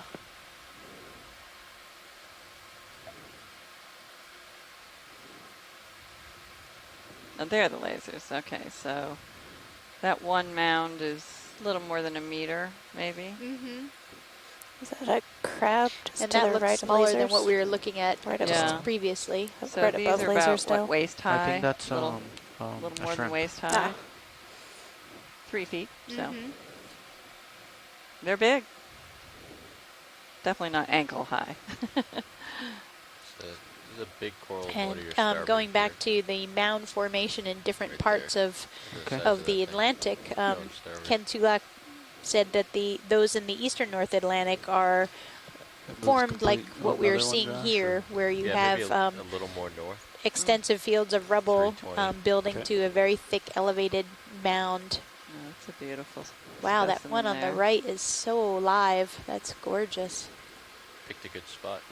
Bridge, this is RV Nav. Yeah, I'd like a move 20 meters, bearing 320 degrees, speed decimal 2. Want me to take your rotator? Sure. It's like it's floating. Yeah. Good copy. Another tail of something behind him. Could we get the lasers off? Oh, it's just one of the cutthroat eels, I guess. Thank you. So you're pretty high up. And that's beautiful. you probably come down a little bit. Okay. Getting closer and coming down. This edge And from the genetic connectivity work that we've done on Lophelia, each of those regions, the Gulf of Mexico, the southeastern U.S. here, and the northeastern Atlantic are all genetically differentiated. You can get low enough. You can see a pencil urchin way in the background on the left. A Sidarus, or Sidarus. That we learned means some kind of crown, right? Crown. That's what Chris said. A special Persian crown. There's another one in the lower right, just barely peeking into the screen. It's interesting that piece of coral behind this very live one is exactly the opposite. Very dead. Very dead. Very covered in brown. All right. That's full wide. Copy.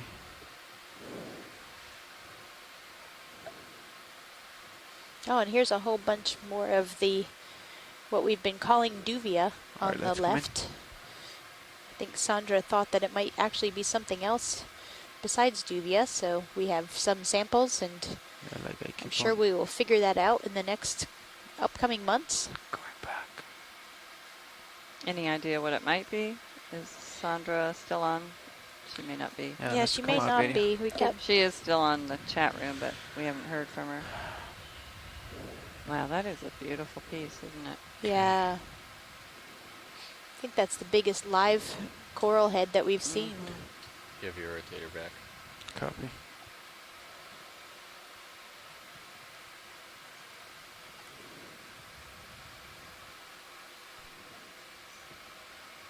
You know,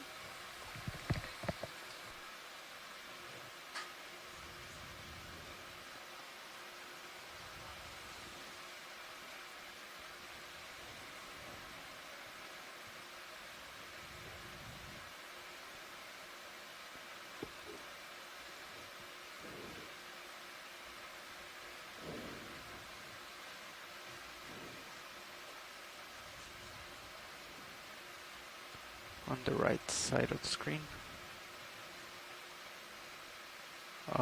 Where is it again? Okay. The off color one to your left. Copy.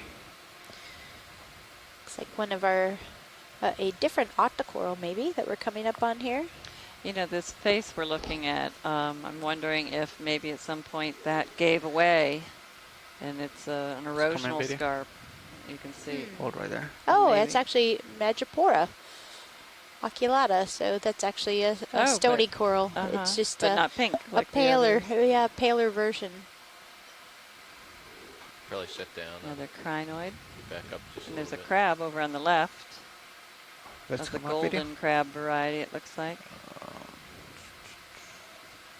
Did you see it? No, I didn't see it. I was staring at the coral. Yeah. There you go. Now it's still. He's now hidden. Okay, go ahead in.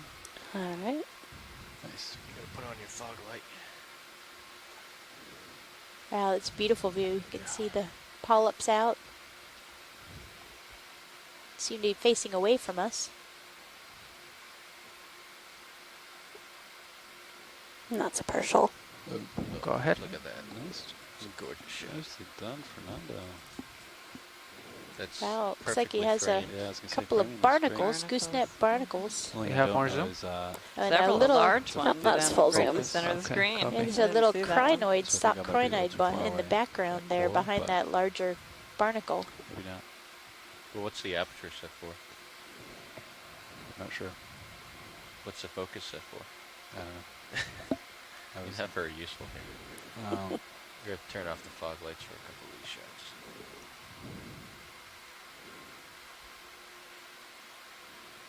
Move complete. Thanks, Bridge.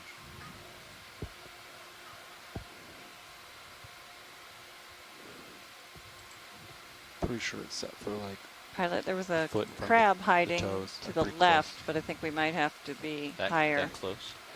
Okay, whenever you're good video, or do you want to more zoom in? That light pool is for the fog. Well, if the aperture is I think I'm good if science is. Okay. This might be a good place to get the crinoid. Okay. All right. Let me rotate Yeah, to yeah. crinoid. Quick, sorry. Yeah, I'm not sure.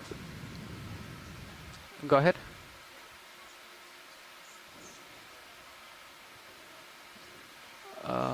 Yeah,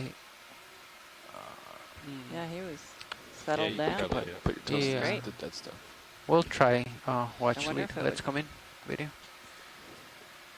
Come down. Might be a good idea to get Are we moving? crinoid if Okay. So we're going to Maybe settle down settling and out. take a All right, little, that's try to awesome. take a sample Nope, that's partial. of this Go ahead. Mandrapora. Let's This is take actually this one shot of and the then I'll Aspire get set up. target corals. Alright.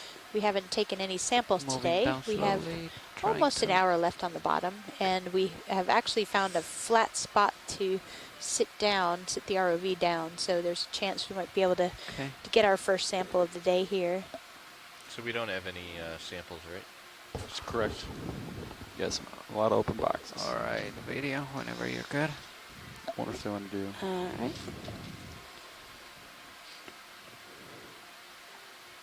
That looks nice. Yeah, you're doing a great job with this current. All right, whenever you're good. Alright.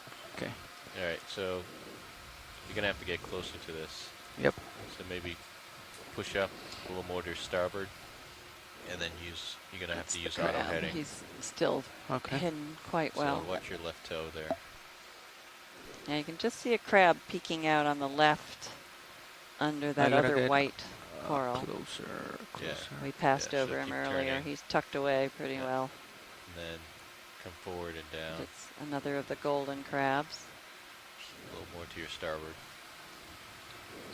Looks like a Still too far out. Lamanema millinarum on the left, Full wide on the HD. right behind a crinoid. There's a lot of crinoids here. Is that good?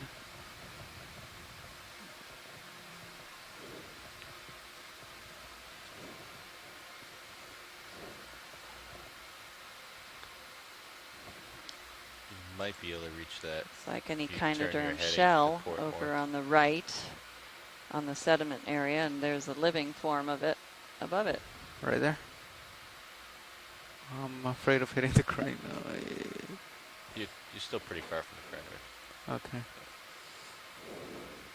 Yeah, right there. All right. So Don't you're going to we- want to put in auto heading. You want me to punch it for you? Oh, yeah, nice. All right, and now The joy crab lock is once you're settled. peeking out a little bit still. I see his leg moving. That's pretty good. All right, can somebody punch it in for me? Got it. Boom. And then Joy lock's in. All right, hydraulics are up. Copy. Yeah, you're stable. All right, we're not moving. Everything's open, right? Everything's ready to go. Okay. You want to keep an eye on Sirius? For me, absolutely. Nav.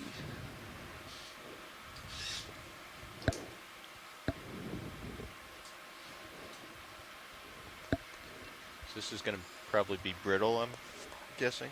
Okay. So, what is it? How do I check the comms or no need? You don't Okay. have to check the comms. All right. So once you turn it on, then you can see if force feedback is on or not, and your grip force. Okay. Once you hit the. So enabling. Just be careful, you're on the edge of this table here. Okay. You don't want that to fall off. You might want to slide your chair forward. But since it doesn't have a lock.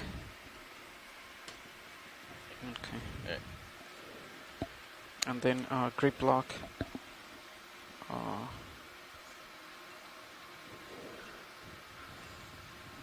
So grip locked and then grip force. What do you grip lock on? So the grip lock is the same as the left button there. So you hit force feedback on, which is great. Grip force 5. 5's a good one. Yeah, I think you're set. You're ready to go. Okay. So. Yep, there you go. All right. You're live. Be wary of that index button. Yep. So this is going to be brittle. Okay. So you're probably going to want to maybe take some off the top or off the bottom edge here, whichever you feel comfortable with. Practice closing your jaws before you get up there. Okay. Can you zoom in on the main HD video a little bit? This is our first sample of the How day. far do you want me We've to go? been on such a steep slope and such That's strong your current. thrust. We really have not had the opportunity to just sit down and relax for a minute. Although I wouldn't say the pilot is relaxing. So we're going to get a sniff of this madrepora in front of us. So that its DNA can be analyzed. Sometimes you can like bump it with just a finger to connectivity give you an idea of what it's going to be like. Okay, let me close the jaw. And if there's time before we have to move on, we may get a snip of the Lophelia. Is this going to be a brittle coral? Yes, definitely brittle. So in this case, I have to. All right, let me line it up with this right here.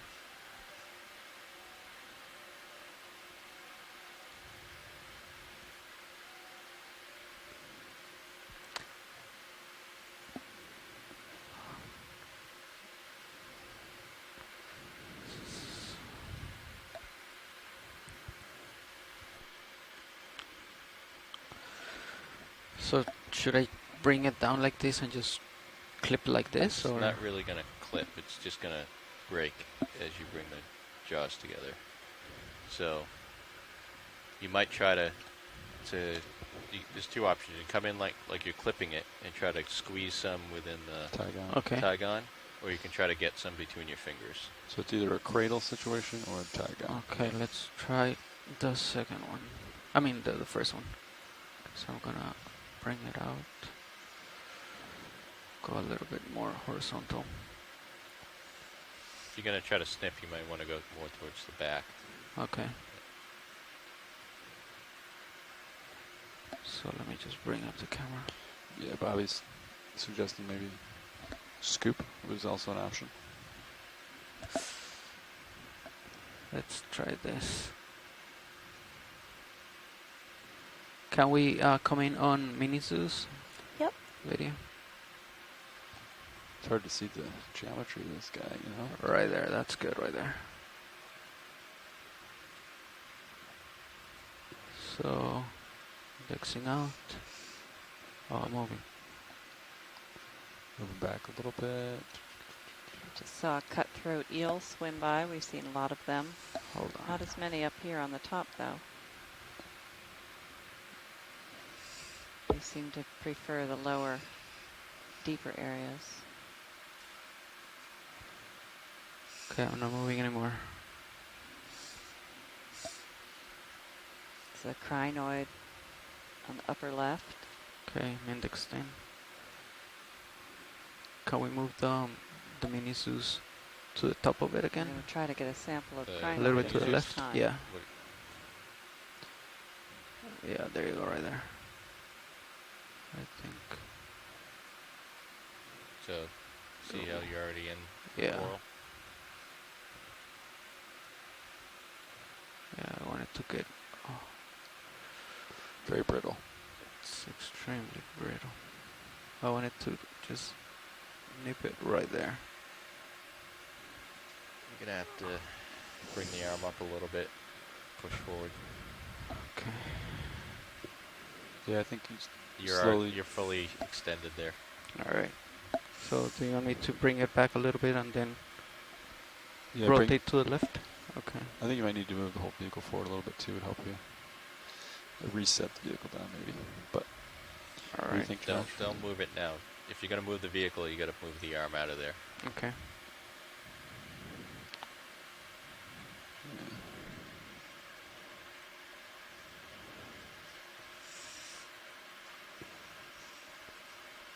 Right there's good. Or do you want me to stow it? It's fine. Okay. Should I come light on the cameras? Sure. On this one right here. Main. Thank you. Yep.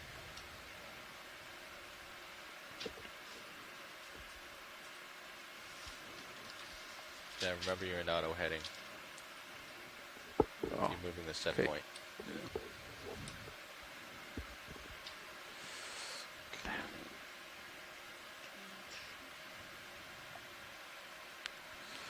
Can we come out on mini Zeus? Yep. Forward.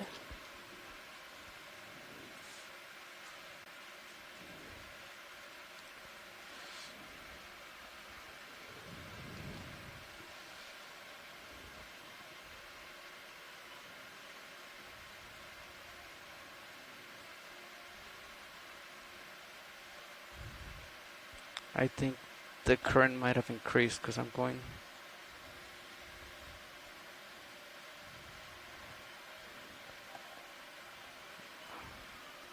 I'm not going forward.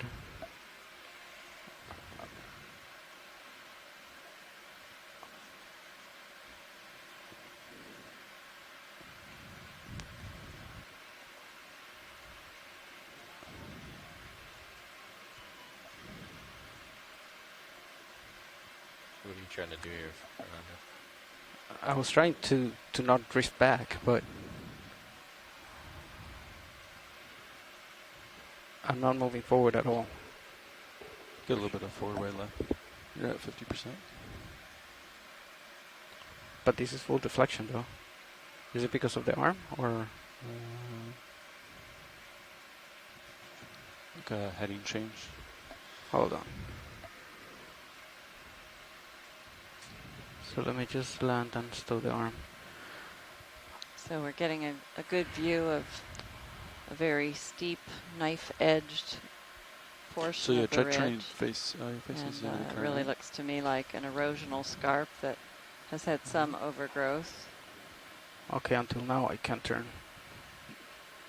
We're experiencing a lot of current here. No, though, I didn't see any faults. Okay. So let me just so far land right unable here. to get that sample.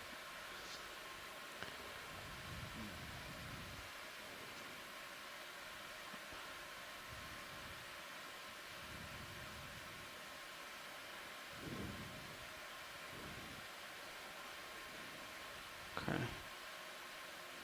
So right there.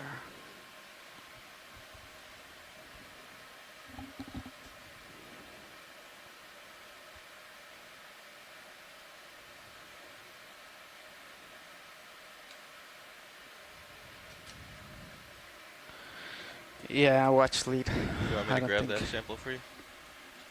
Go back? Yeah, if you want. I can get it. Do you want me to stow the arm? Or Just that's leave fine. it where it is right now. All right.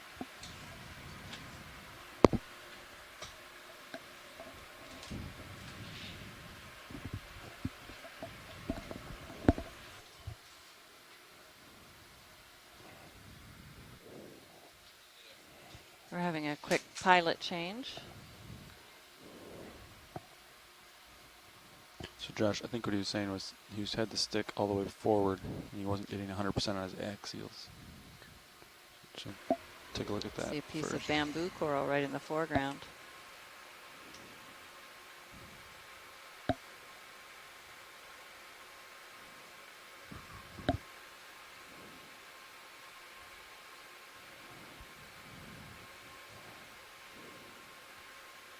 Several of the Anthomastus, the red star-like soft corals.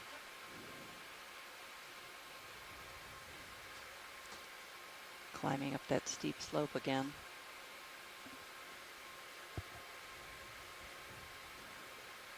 Another crab, that might be the same one. We finally chased him away. Hey, where was that coral? I think it was to the right. Can you turn your heading? Gotta find that Madrepora again, see if we can do that.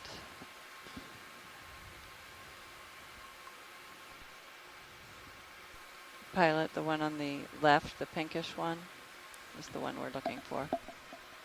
What was that watch lead? You're very soft.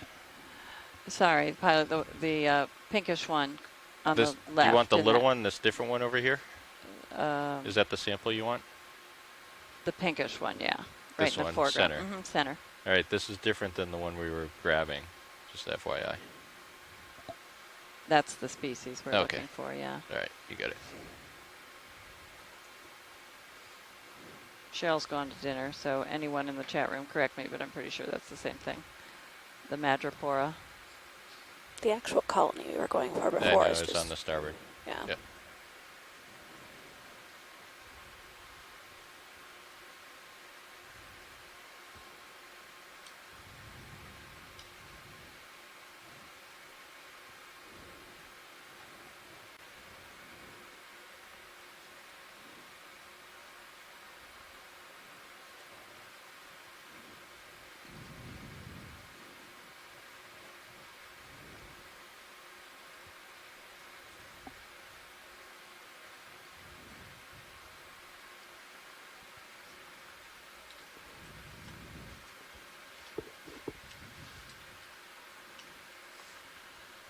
All right, let's zoom in on this real quick. All right. It's a partial. All right, let's come on out. Full wide.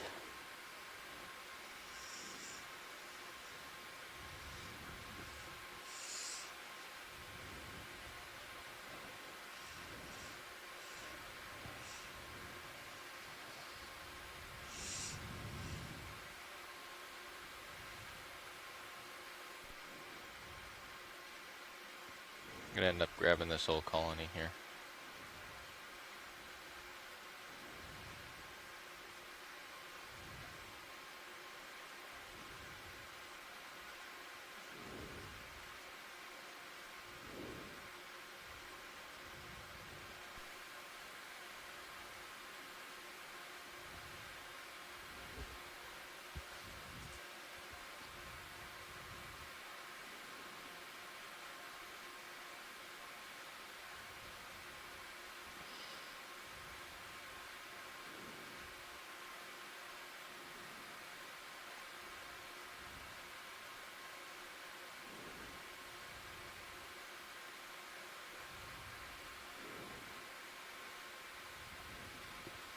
If you can extend the draw, go for it. Copy. Yep, it's clear.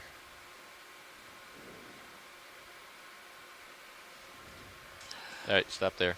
Stop there.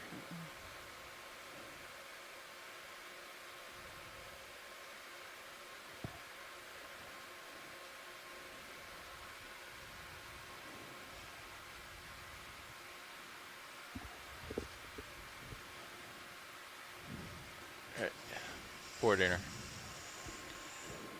Pilot. Yes. If you could also get one of those broken stalks of the Lophelia from on the lower left that just broke off. Yes, that was another sample, and that would go in a different bio box, please. All right. So any one of these white pieces would be good?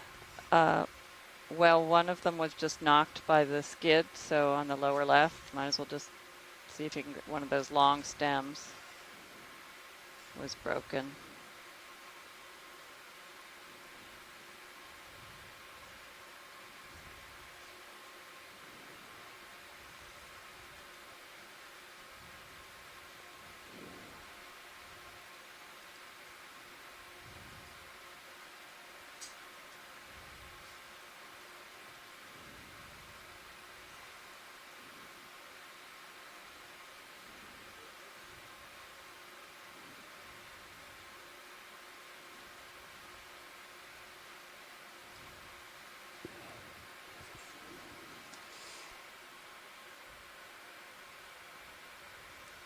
Okay, go ahead.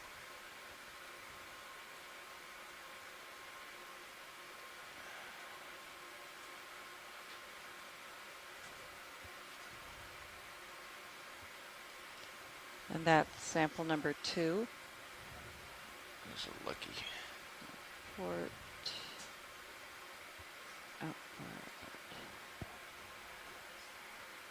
Oh, hold on.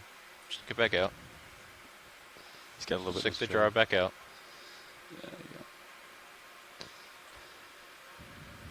go. All right. Now you can close it.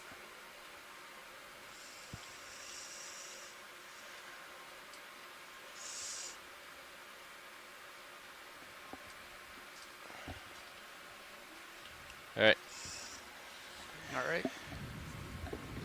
Great, thank you. You're welcome.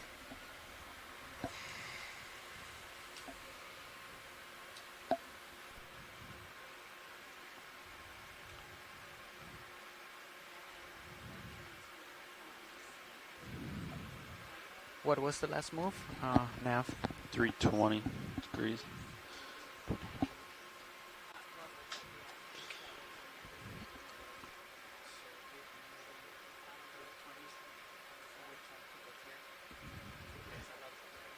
That's a good copy, Watchley. Nice samples, Josh. The brittle corals are really tough. Yeah. Absolutely. We're full wide video, right? Confirmed. Yeah.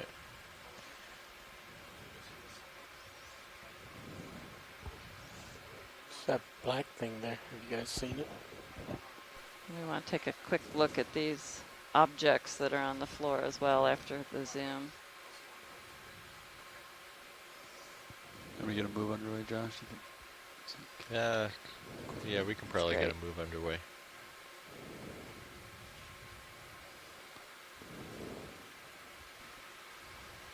What should we do after the changeover? Thank you. Yeah, there's this object and there's another dark object to the right. Nav, co-pilot. We're going to come in on this object so here. So we're not moving right now, right? Stationary. While you do that, I'm going to do the pass down to the next pilot. Do you need me to call and move in, co-pilot, or? No, I think I'm looking pretty good right now. Okay.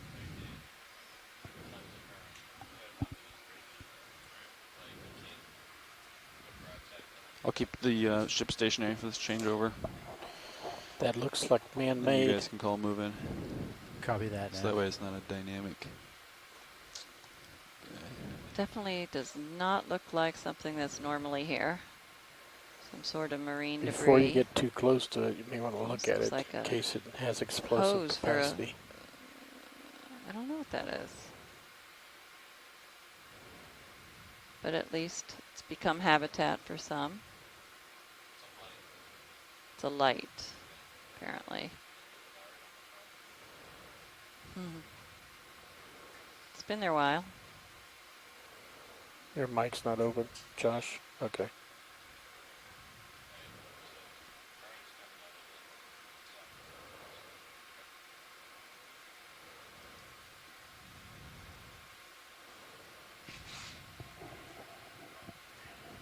And there was one other object to the right, a little farther down the slope. Better view of this before we take off. Visible.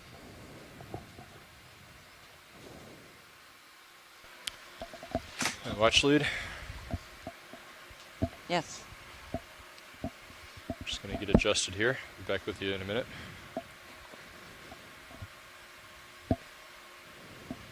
So is the ship moving right now? That's stationary. An interesting fish. Maybe that's what we saw on the way down. Going your way if Wish you'd like. I could remember what it was called. We just like that might be a good idea. Or is that, okay, so we're making our way to the top of the ridge. Actually, we're pretty much on top of it, right? Yeah, there's actually yeah. Oh, sorry. Definitely. Okay. All right. You want me to move you like to west just to kind of get back on? Yeah, sure. Okay. 20 meters seem okay, or is it too much? That seems about right. Yeah, I'm stretched out. That'll be fine. If and when we get the tether, we should get a better look at that object for historical sake. Bridge, this is RV nav. Yeah, I'd like a move 20 meters, bearing 270 degrees, speed decimal 2.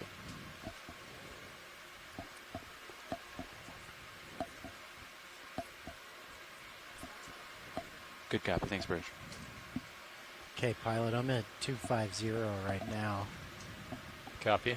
Why don't we come back? I'll come back over then after we get a snap view of this. Copy. You can go in Roland if you want, and we got to readjust a bit. Yeah, Andy, I called that in at 2 directly westbound. It's like that'll one of the just get cup you corals. right back on the ridge, I think, and a little ahead. Sounds good, Nav. Sound good? Okay. A cutthroat eel. Doing a photo bomb. Initiated. Thanks, Bridge. Okay, why don't we come out and I'm gonna come back toward you a little bit, so we're not so stretched out. Copy that.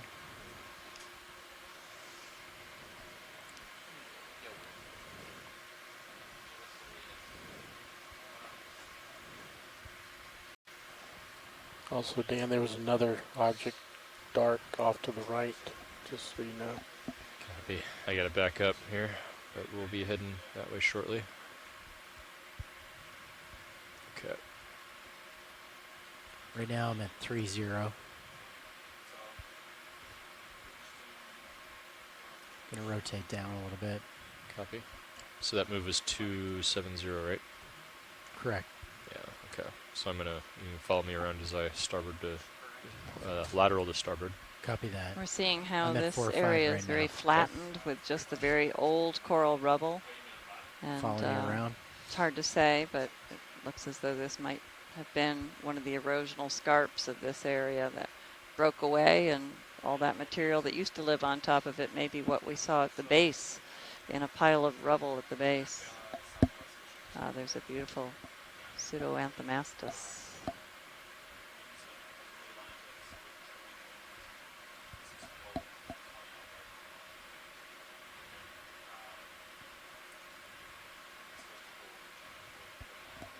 I'm at 270 now, pilot. Copy. Some bamboo coral.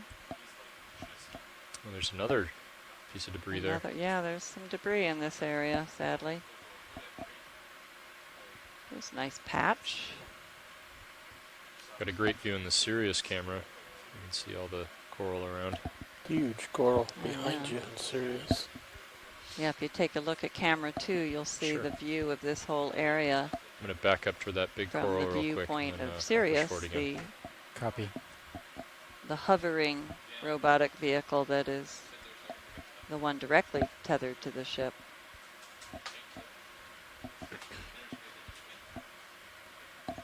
So it's interesting that flatter area with the plane has a very different group of corals. Sorry, I can't tell you the species. Haven't learned them yet. I'm not sure if that's one coral, Roland, or if it's... Yeah, I think if you get behind it and saddle off to the left now we're and come back around, in you'll the see very it's much wider on the other densely side. populated community, and this is what we've been seeing pretty much throughout. Yeah, I think that's just a the top bunch of the of different ridge here. colonies. I don't think it's all one. These large mounds of Did you call me skeletal video? framework from Let's go, pilot. long dead I was just keying Lophelia, up the whenever stony I corals, and key then up the on pilot, top I of do to them, you taking also. advantage of the height Copy. to get up into the current. We see the living Lophelia. Those are the bright white stalks.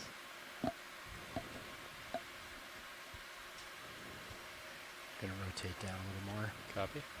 And there's plenty of evidence to suggest that this entire feature that we have been exploring today, that we've tentatively named Richardson Ridge, is an enormous, probably million-year pile of the dead stalks, just of what you're seeing here, the skeletal matter of this stony coral species, Lophelia protusa. Great, thank you. Very common in this area, and what we saw in previous 2 dives was that Lophelia was the king of the mound in terms of the corals at the tops of the mounds, and other corals, other stony corals, if they existed at all, were, and I can never pronounce it, Analapsomia or Samia. Sorry. I shouldn't even try. Okay. Pushing ahead.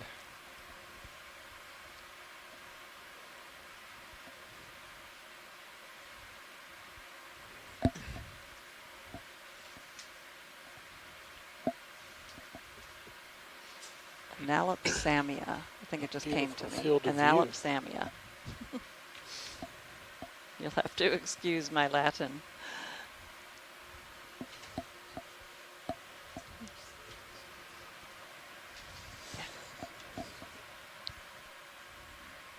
Science, do we have an estimated age of this area? It seems so vast. In terms of the age of this area, no, this particular unexplored region we don't have. There have been several scientists, some people online have been talking about cores through other mounds, and the oldest portion I've heard from one of those chats is I'm at 70. the base of a large mound off Norway was 1 million years in age. Ship still underway. But that was at the base of the mound, but it was coral at its base, so these... I think we just keep moving. We're going to get a sample, hopefully, before we finish, of the oldest coral we can grab a hold of within one of these living frameworks. But that all depends on current and if we can find a place to settle down. Yeah. Bridge, RV nav. This little gullied out area may well have been from erosion, either by the current or by gravity, just causing it to... This is a little flatter than the area we saw earlier. I'm going to take a peek over that boundary, Roland. It's weird how it's like just a line, right? Yeah. Between the... Yeah, like look along the line. Do a quick zoom on one of these corals. Yeah, that was 15 meters at 270, 0.2 knots. Tilt your camera up to that area. You got it. Sure. We're going to get lasers off. Coming off.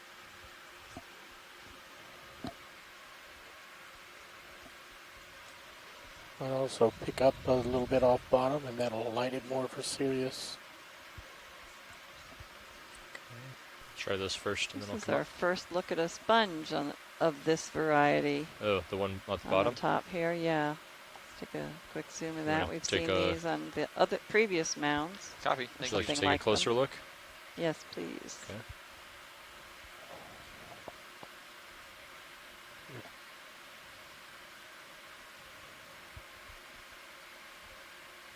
Okay, go ahead.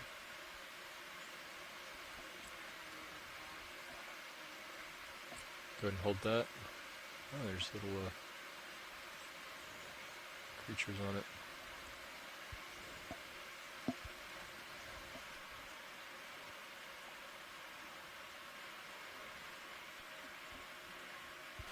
Look at the tiny gastropod shells on that sponge.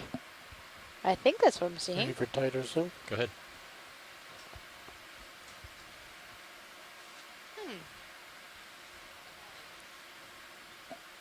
Yeah, definitely. That's. I wonder if the living organism is actually in there, or...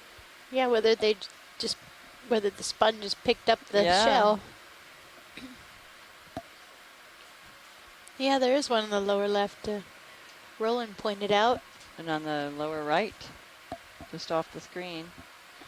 Yeah. Same species, so... Huh. Okay. Do you want to come out and I'll... several hidden in the spines, like the spicules. I wonder what the... it looked like an Alcianacean coral there that we're seeing. You can feel free to zoom past the skids anytime. Yep.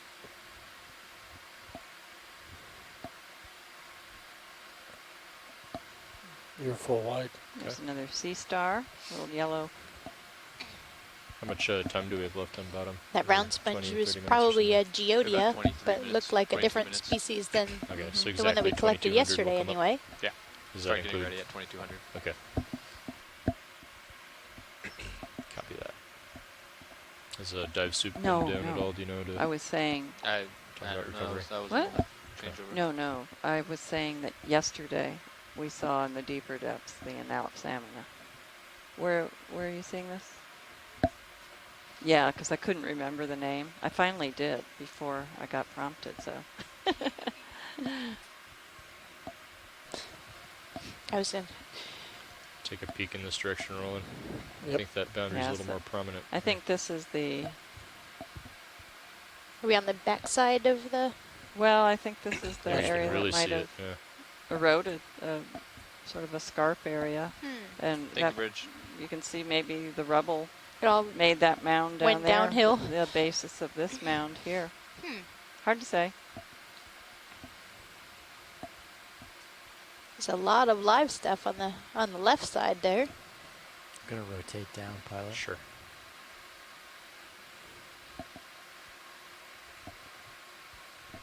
Well, actually, any idea why there would be such a hard boundary here?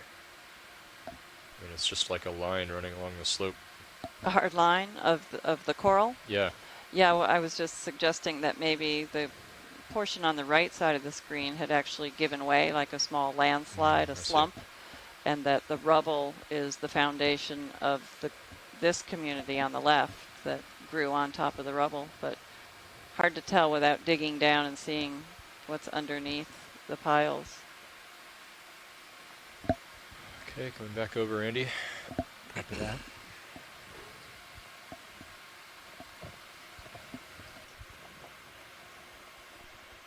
I'll push back up slope.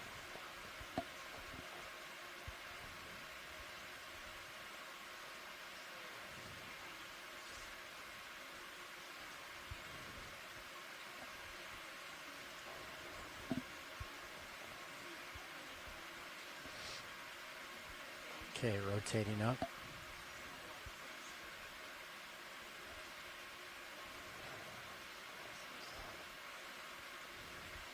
That's a 4-5. Okay.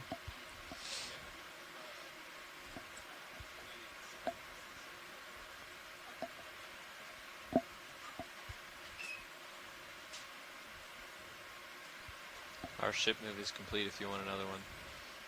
Yeah, let me see how much further the ridge is here.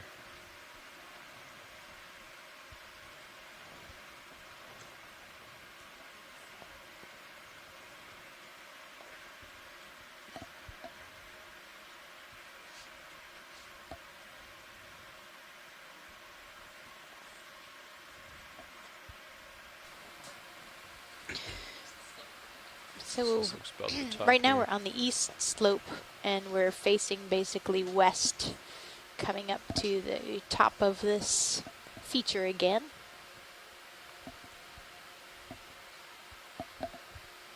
Yeah, and you can see a lot more live Lophelia up here. Get another 10 meters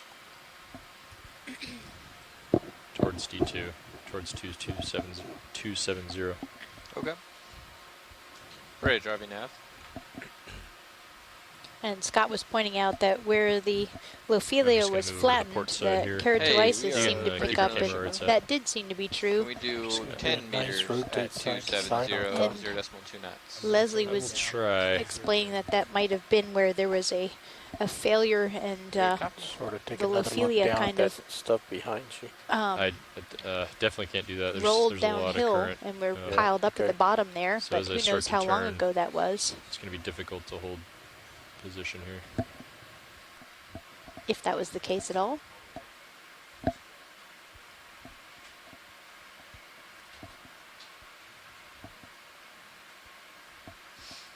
So you can get a really good perspective on how Thank you, Bridge. steep the sides are and how narrow this knife edge ridge is that we're on here.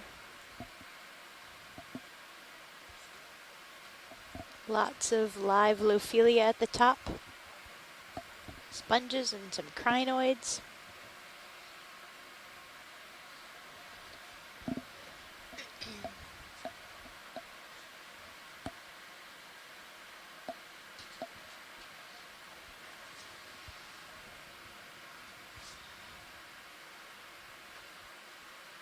Several more glass sponges.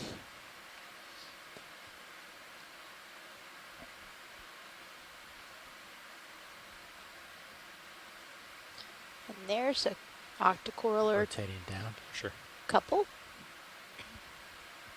That's a 4-5. Copy. So you just did 10 meters at 270, right? Cool. Okay, that should be perfect. Maybe we can get a quick look at this octocoral. Which one?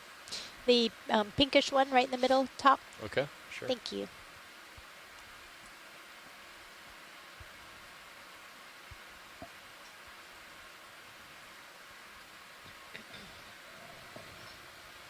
Some interesting branches there on the left. Yeah, I'll be able to get you a nice dark background rolling, I think. It's rare on these.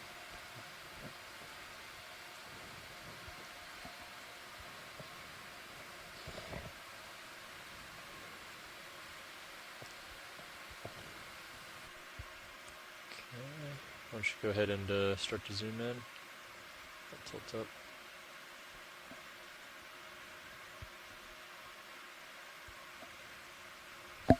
Wow, look at that beautiful zoom.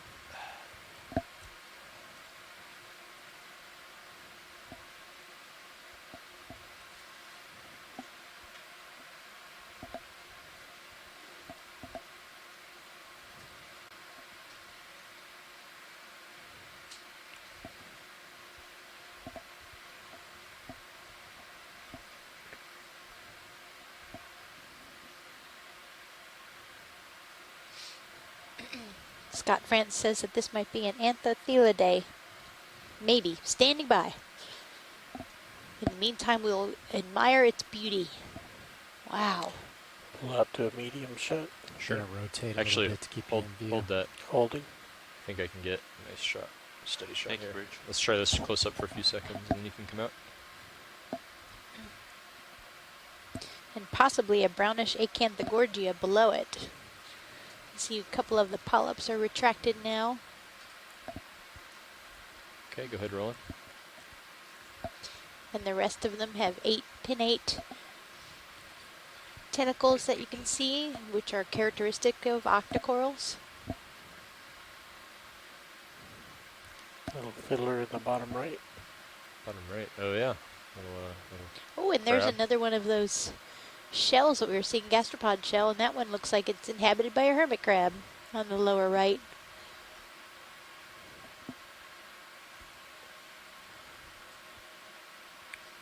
Okay, we can go in rolling.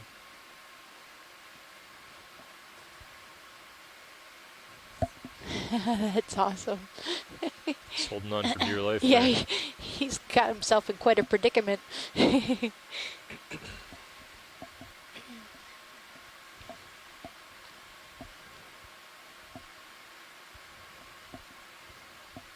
It's a beautiful shot. Cool. You can come out rolling when you're ready. And if we could just Let's get a look full down specimen. from Sure. this little bit, I think there's another octocoral. Thanks. Sure. We're going to do a few seconds of a full Yeah, that's community shot, wonderful. and then That's we'll tilt down. gorgeous. The lighting is just beautiful. Rotating down. Okay. Video's clear. Okay, so tilt down, and you think you see another one? Which one are we looking for? I'm not sure. Which one watch lead are you hoping to see?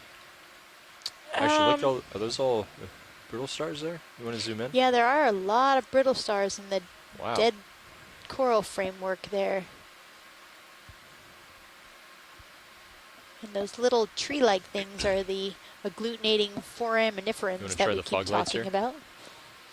But look at all those arms Coming of on. brittle stars. Coming on, rolling. Look at that. Light them up. It really makes the color pop. Yeah. Gosh, that's amazing.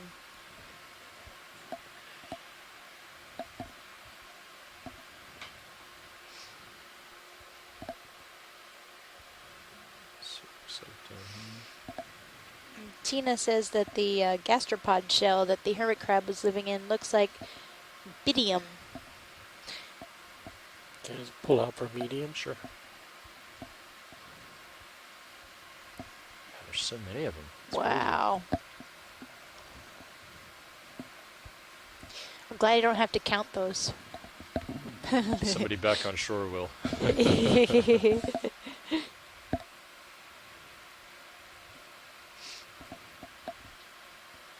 Okay, yeah, it was this soft coral that we were seeing from afar.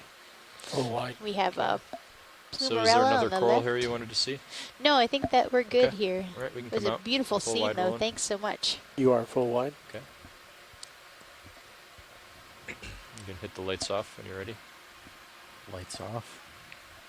And I'm looking down at you at 7.5. Perfect. Yeah, this will be perfect. I can get up on top of the ridge.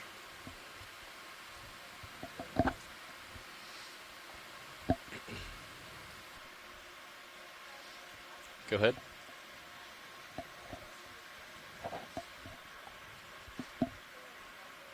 Okay.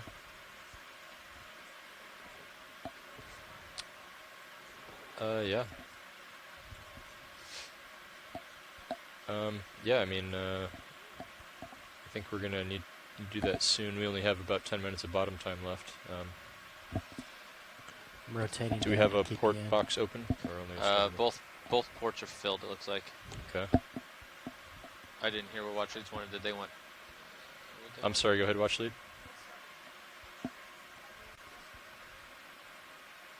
Oh, that's all I was asking, was about the box availability. Oh, what was it asking for? You have starboard. Okay. They want a scoop of the coral rubble. Ah, okay. I'm willing to give it a try.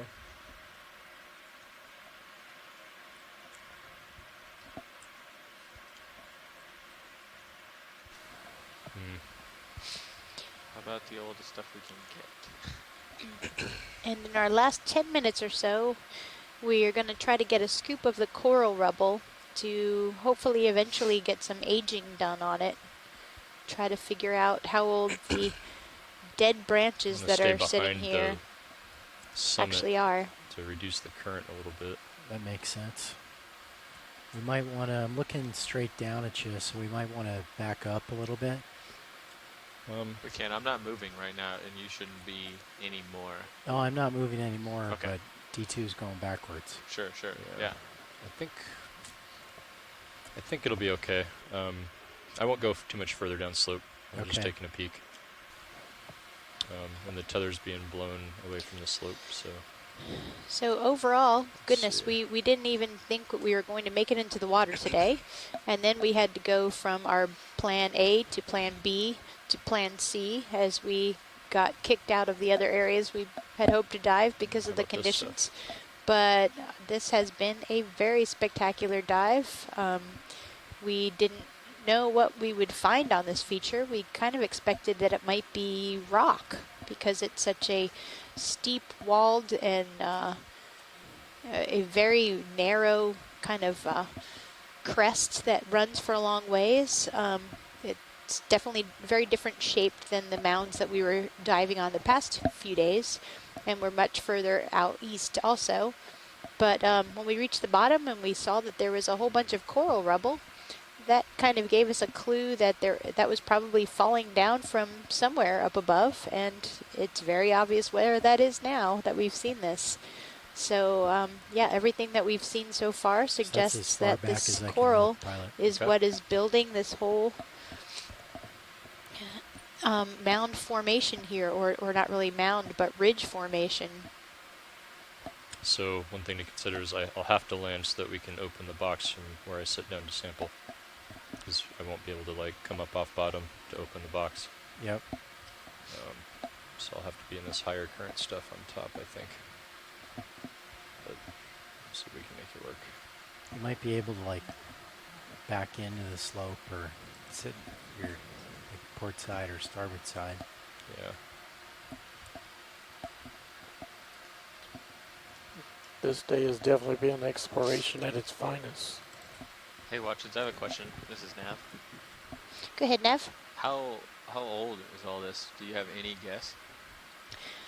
Well, that's very interesting, Nav. We've been talking about that quite a bit on in the chat room here, and some of the pieces that we see on the surface here could be in the hundreds of years range, maybe. But if you go and you were able to core down through this mound, some of these, the oldest mound that's been aged that way is about 1 million years old. In the Gulf of Mexico, a mound is more like 300,000 years old. So ancient, very ancient. So this whole mound is basically built up on what we're seeing here, over who knows how long right now. Yep, wow. That's it. It's a biogenic structure created by this coral over a long, long time. Wow. Yeah, and it, as the structure builds, it kind of knocks the sediment out of the water column, and it builds in with the coral framework. And then the dead coral gets repopulated with more live coral on top, and even the same individual of live coral can fragment and keep growing. So one coral individual could be hundreds or thousands of years old even. Wow. So yeah, this is a definitely a geologic time scale that we're looking at here, not a usual biology kind of time scale. What starts them here? Like why? Well, that's something that we've been talking about too, and you know, the stony corals and most corals need something hard to settle on. So there was probably a little bit of rock or something underneath this that was the beginning of the coral genesis that's happened since. So I'm going to move Very up slope. cool, thank you. Sure. So you could turn to you could turn to starboard to look over in that direction. Wow, look at all that coral. Okay. I'm looking back as far as I can. I'm coming over to starboard to keep you in view. Yeah. And pilots, if we run out of time, there's always tomorrow. So. Yep. Yeah, turn to starboard, Andy. All right, I'm coming around.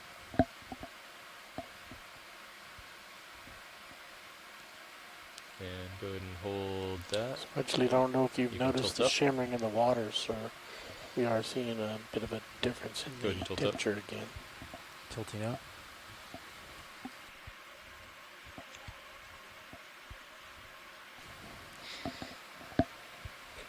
So we've just been informed that there's another change in the temperature, and I don't know if anybody has noticed shimmering in the water, but we see that when there's a change in the layers of water, basically.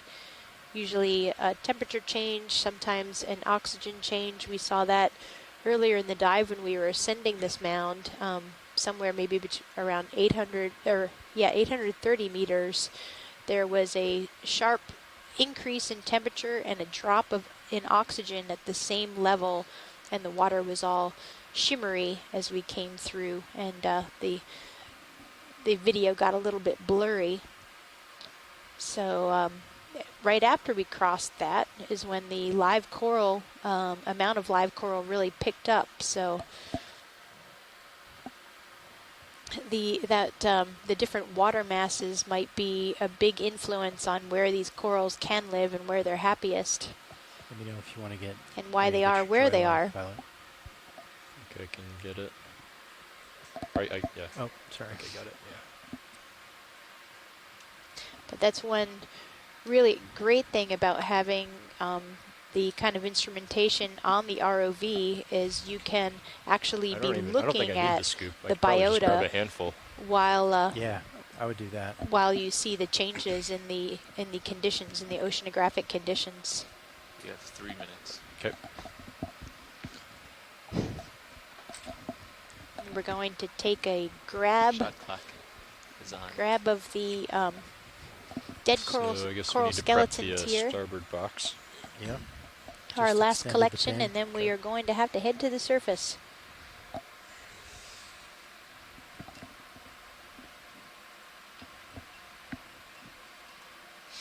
Yeah, Scott Franz pointed out that this is like a mini Great Barrier Reef of the deep sea. Everything's stable, steady. I think we can push out the drawer here. Yeah, I tried to set up so that we'd be able to get it open. So hopefully that's the case.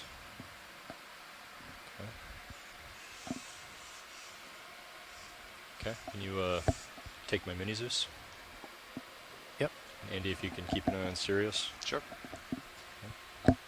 Coming around so you can get up to deploy.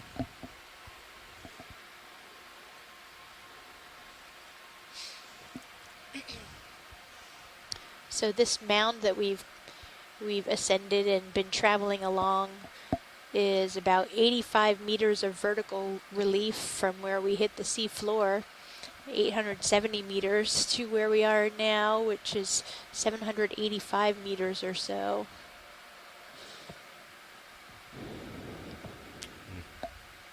Crunchy. Look at all this.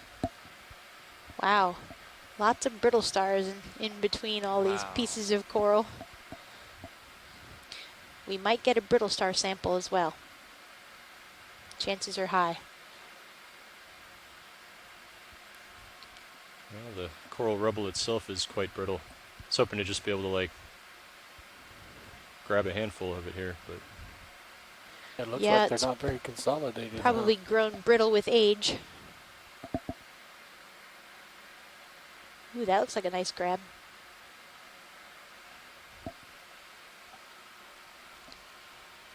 That looks like plenty. We got some ditchers there. Oh, they're abandoning ship. Yep. Okay, I think you can go ahead, Andy. Okay, coming out. And just do it slowly in case we start to. Yeah, I don't think you'll be clear though. There are a lot of brittle stars in there.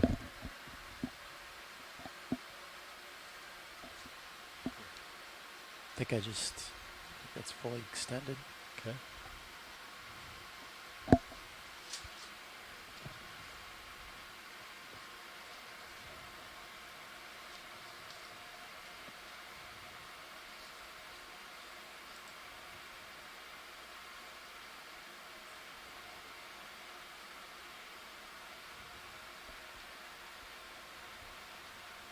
Okay, go ahead and close it up. Okay, retracting.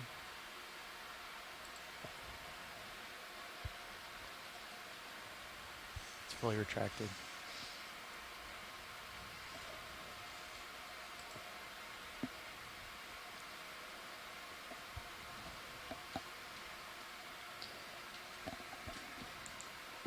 Okay, hydraulics off.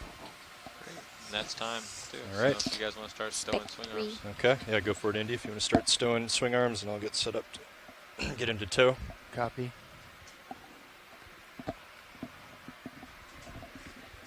Thank you, sir. Perfect timing. Okay.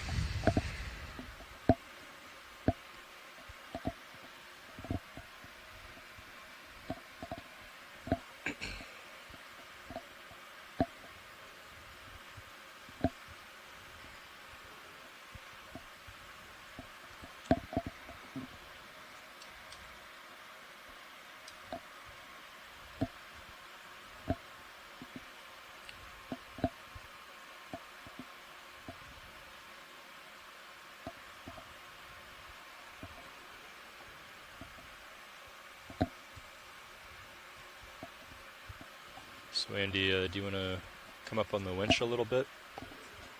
Copy, coming up.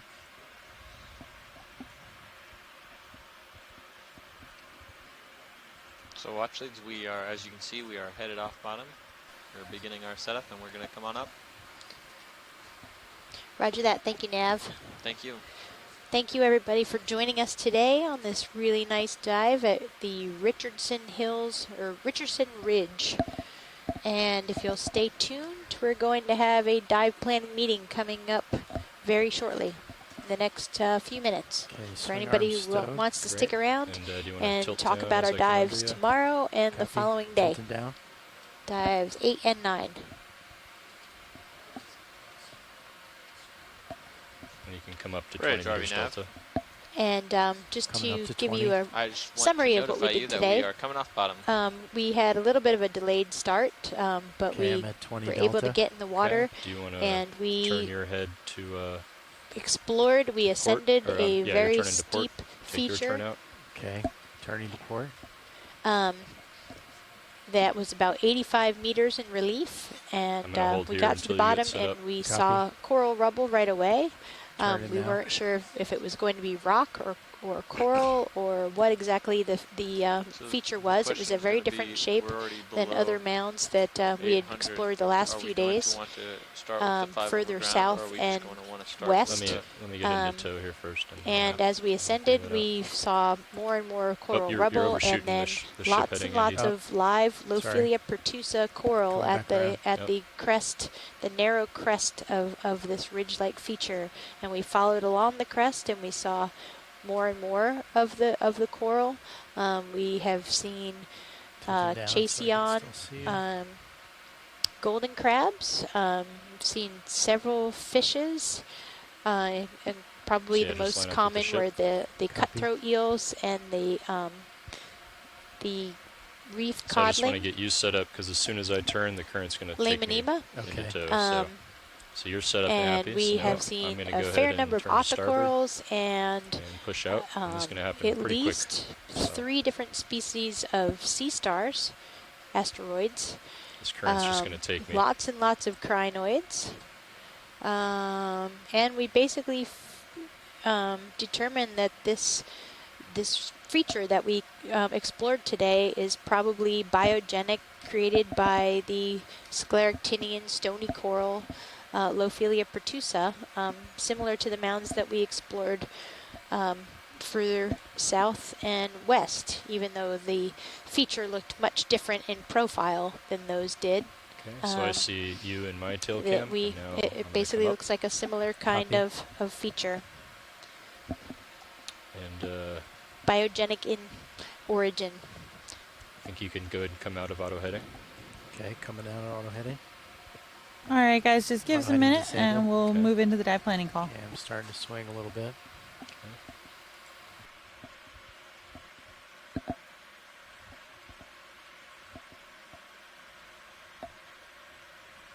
Got you in tail cam.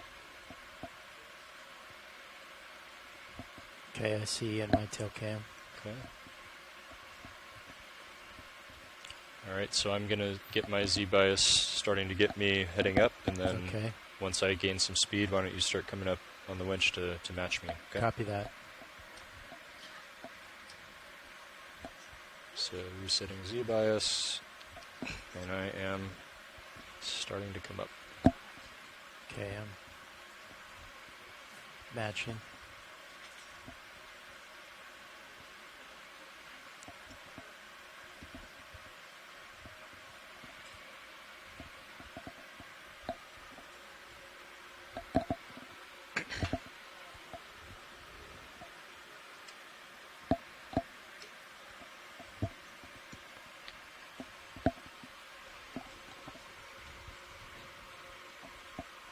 Okay, I'm at 30 meters a minute. Okay. Where I was a moment ago. Okay, I'm at 30 meters a minute now. All right.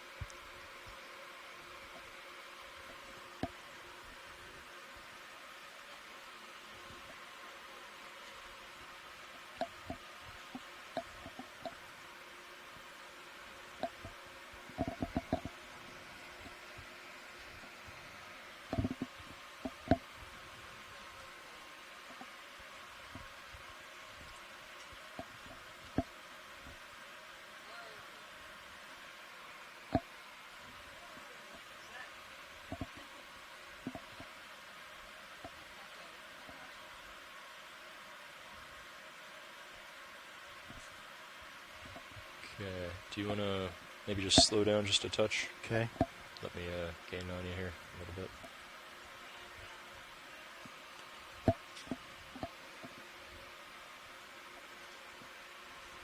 I'm at 2-0 right now. Okay. Meters a minute. Yep, and our delta's closing.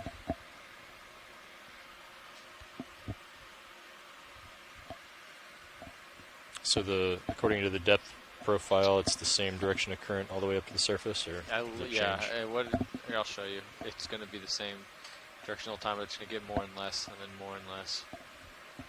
So. But it's the same direction. Yes, yeah, same direction. Cool. It's just going to get friendlier and friendlier for you. Great. Okay, looks like you're caught up, pilot. Should I come back up to 30? Sure. I don't think we even need to start with a half knot over ground, really. Yeah, I think we're fine sitting here until we're ready to go half knot to the water. Until he's right here. Yep. There's Jeff. So I'll talk with him and let you know. Yep.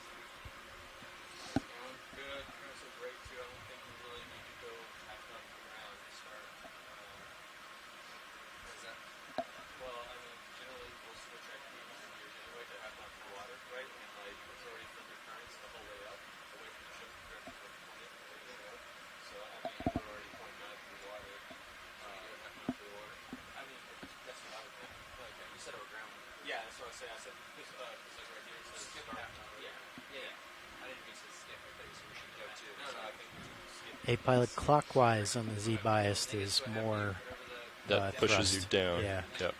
Yep.